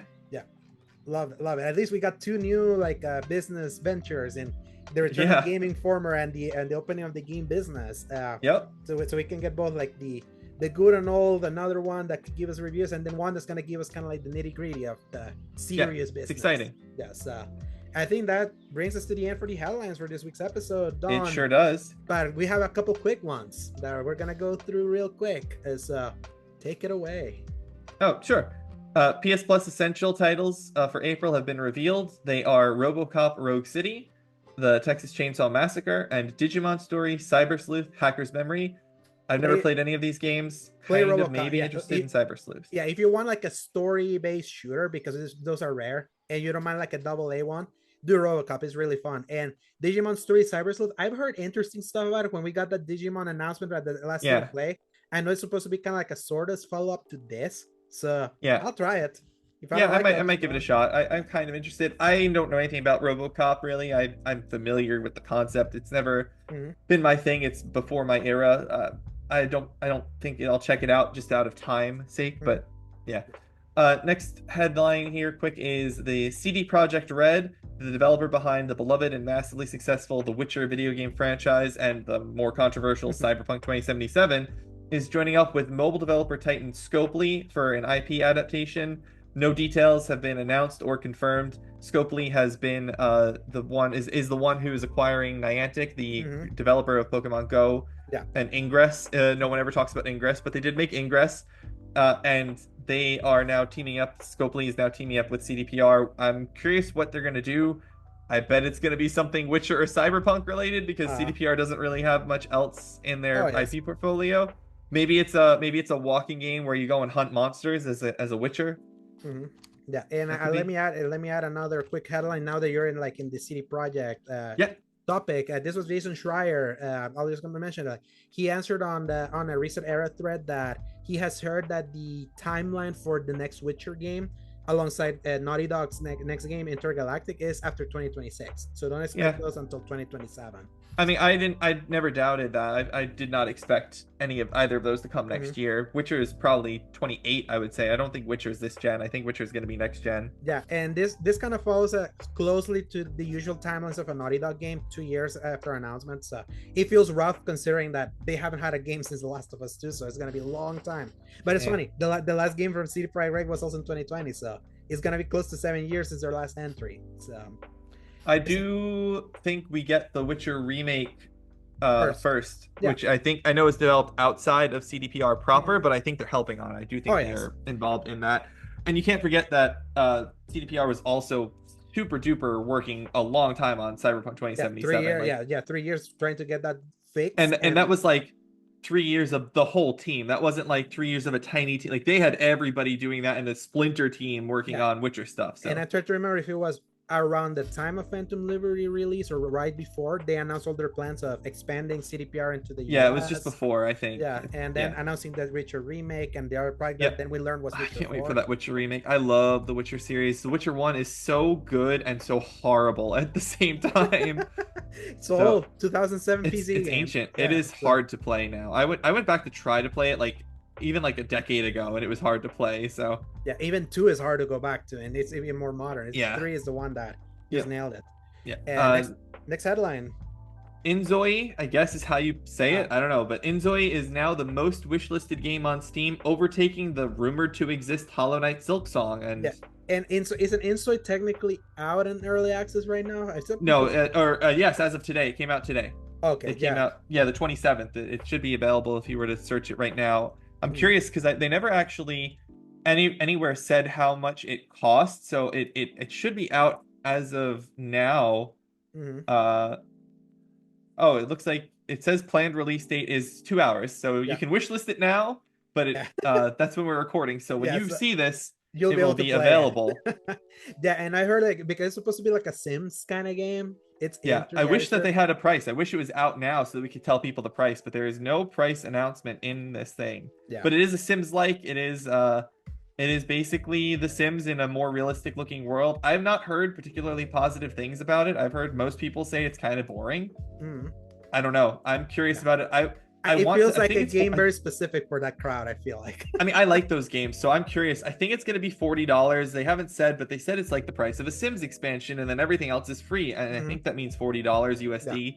We'll see. I hope it's I'm 30. curious. I hope for you it's 30. because basically the kind of game it is. So Yeah, I'll see what it is. And honestly, I may check it out and buy it just because Jing also likes those games. So if I can buy it and let her see and let her determine if she likes it, and then it's another game for her to play. So makes sense. but yeah, so that's that for the next headline. I'm very excited for that. yeah, next one up is Indiana Jones and the Great Circle gets an April 17th release date on the PS5. I don't care. Have fun, Alex. Yeah, where it should have been from the beginning, because that's where people buy games. As you can see in the pre-order lists. Yeah. Both Forza 5 and Indiana Jones are like the most pre-ordered games right now, like in the upcoming list for PS5. It's so funny that so many like, yeah, people don't care about Xbox, but they sure care about those games. So yeah, Indiana Jones and the Great Circle, my second favorite game last year, and would have been game of the year if it was only Paul and I's list combined, because of the math. But Joe kind of came in clutch to give reward that thing. But I adore. Are you gonna get it and platinum it? Yes, in this one I will, because I love that's a game that is like, I love this so much. I'm only gonna do platinums for games that I love, and this one's doable. It's not that long a game, so that's why I'm like, yeah, I'll do it. And it's gonna have PS5 Pro support, so that's a win for me. So, and I'm glad that and I'm glad that more people are gonna play it, because it's like it's the rare Xbox game that was like legit great, that they don't get these games.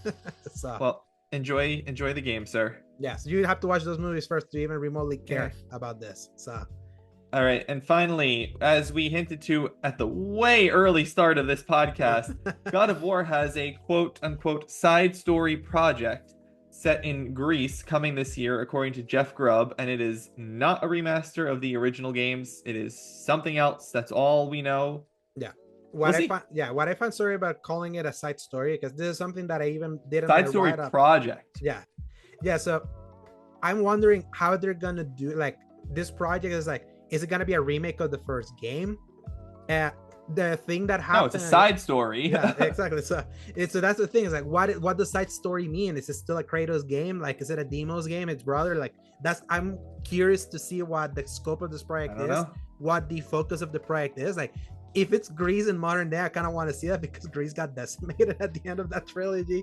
Like, literally. I mean, maybe maybe it's Atreus going to Greece or something. You know, I would, if it is an Atreus game, my excitement is gonna plummet. It's like for real. But especially if you haven't played Ragnarok still. So. Yeah, not yet. I know. Yeah, I'll get to it. It's right over there. It's just chilling there. But it would be like a consolation prize for us that wanted Sony to do something other than a 4-minute video at their 20th anniversary. That was pretty touching. If you're like seeing if you follow that entire series, how it was framed. But it's like what people wanted. Like, why did no one go to the art exhibit that they did in March and point blank ask, do you ever want to release the original Greek games like natively? Like, that's something that they have to keep asking and pushing for, because yes, I like that they're streamable. They're not bad played there. Yeah. They should be on a disc. Like, I'm not even a physical guy. They should be on a disc. They should be purchasable. But if kind of like, I listened to Jeff Grubb kind of like mentioning this, like when he said that they told him that's kind of what the plan was, of doing like a side project. It seems that that's gonna be Sony's model right now, because they want to get more games out, because everything's taking so long. Right.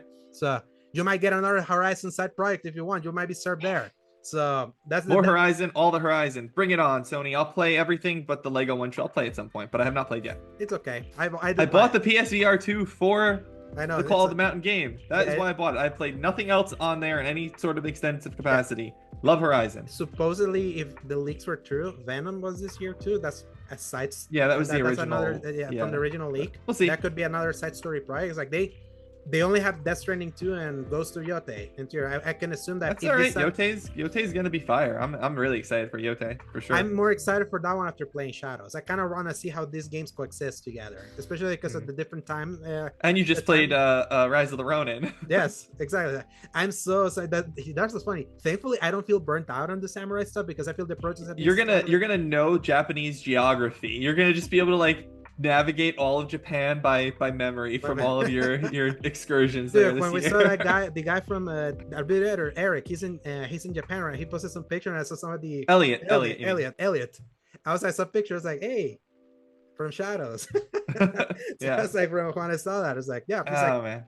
Yeah, but I'm really excited for this, just for the idea that Sony finally learned that they cannot sustain themselves just on the big games. So, all right, and that brings us to the releases of this week, March 30th through April 5th. Go Shall for I it. take it, Alex? Yes, you take it. All right. We have coming on March 31st, Wild Keepers Rising coming to PC. On the 31st is Post Trauma coming to PS5, Xbox Series X and S, and PC. As we turn over to my second least favorite holiday of the year, April 1st, April Fool's Day. I do not like practical jokes. I don't find them funny at all. We have Nif Nif coming to Switch and PC.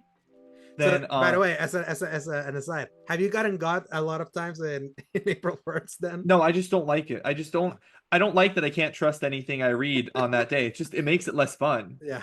I like serious news and information, and then everything just becomes fake that day. It's boring. That's so funny. Yeah, I just stay out. I literally stay out of the internet that day. It's a good internet break day. Yeah. Well, next we have on April 2nd, we have Croc Legend of the Gobos Remaster coming to PC, PlayStation, Xbox, and Switch. This was a formatted game for me in the PS1 era. Never played it. I excited. I hope it's both games, or if it's just the first one. Yes. I don't mind. I like Croc. So we have so next up we have coming on April 2nd as well, Elroy and the Aliens coming to PC. Also April 2nd, we have Steel Hunters coming to PC. Coming April 3rd, we have a string of April 3rds here. We have The Last of Us Part 2 coming to PC. April 3rd, Space Invaders Infinity Gene Evolve coming to Apple Arcade. Katamari Damacy Rolling Live coming to Apple Arcade. Yes. Detective Dotson coming to PC. And Jin and Jan coming to PC. All of those April 3rd. Pack day. And then, what? Pack day. Yeah, pack day. I mean, Apple Arcade games, but yeah, a lot of the PC games, few big things there. And then finally, April 4th, we have Echo Beach coming to PC and Peppered coming to PC, both April 4th, as I said. Yeah. And that's it. That's the games. That's the list of games coming out for the next week. Yeah. I'll check out Croc just out of curiosity. Just want to see how they ported it, because I remember it had a very unique control scheme for a platformer that around that era. And I'm excited for the patch that gave into the console version of Last of Us Part 2 for the no return mode. I'll check that too.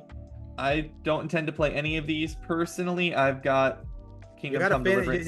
You gotta finish Kingdom Come Deliverance too. I do. I'll get there. I mean, I'm sure I still have a ton to go if I'm not even on the second map yet, which I think is like the bigger map. But it's so good. It's so wonderful. We're gonna close this out. I'm gonna go and get some Chinese food for dinner tonight, I think, and then I'm just gonna play Kingdom Come and chill. Awesome. Until it's time to sleep. That's my plan, at least. And then next week's gonna be a big one for us, because it's gonna be the after the Switch 2 event. Yep. So let's hope that it's a banger.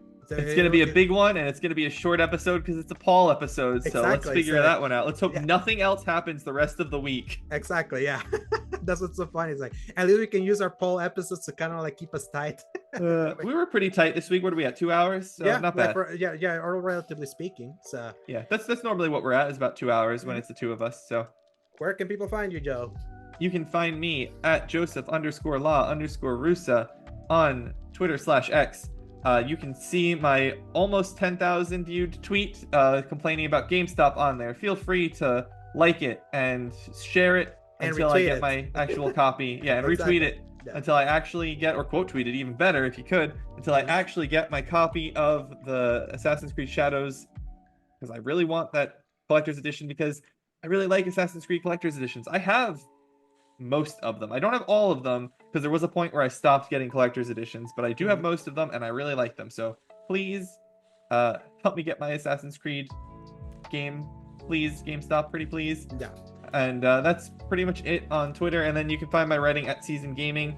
I don't have anything in the hopper at the moment. I don't even remember what I signed up to review. Yeah, I know I put in a few requests. I know Mafia the old country, but we still don't know anything about that one. So yeah, I think Mafia is going to be mine whenever it comes up, whenever it's available. But aside from that, I don't remember if there's anything else specific that is going to be for me. But hopefully I'll have something soon. Yeah, hopefully, because that's kind of why I did the ranking, because I'm like, I knew that I was not going to write a review for a while unless we get Expedition 33 early. That's not a guarantee, though we might. Yeah. But that's why I was like, yeah, I don't have anything else for the hopper after that, so I'm just kind of writing. You could write your your Mafia piece now, just to kind of have it going, maybe if you want to have something. So you kind of keep the writing like sharp as you wait for like the official review. So yeah, I'm looking at the review list here. The only thing left on my 5 games that I wanted to do is Mafia: The Old Country, because Fable's delayed out, and we don't know that GTA 6 is coming. But I did put it there, so if it's there, I'm taking it. Yeah. So hey, remember, Showcase is gonna give more. Might give us more stuff to like be able to sign up for. So yeah, I'm excited for that. And we'll need a new list. Oh yes. And then you can find me at @_Segovia on Twitter, at @Segovia on Blue Sky, and also my written content you can find it right now at seasongaming.com, where you can read my reviews for Eternal Strands, Monster Hunter Wilds, and Assassin's Creed Shadows, plus a bunch of other editorials that I've gotten to write so far this year. So, and with that, we end this week's episode. Feels good to be done so early compared to our usual stumping grounds. It was like lucky happenstance. I'll see you next week, Joe. Y'all will see Paul here for our reactions to the Switch 2, whatever they end up doing, whether it's price, game lineup, pre-order orders, or they just commit seppuku in front of us. Who knows? But until then, enjoy the rest of your weekend. Hopefully, if you're playing Assassin's Creed Shadows, keep playing it. Maybe like go spoil Joe because he's gonna play until April 8th. Who knows? It's a pretty non-spoilable game at this point. But yeah, play some games, enjoy the weekend, and press X to play. Hasta la vista, baby.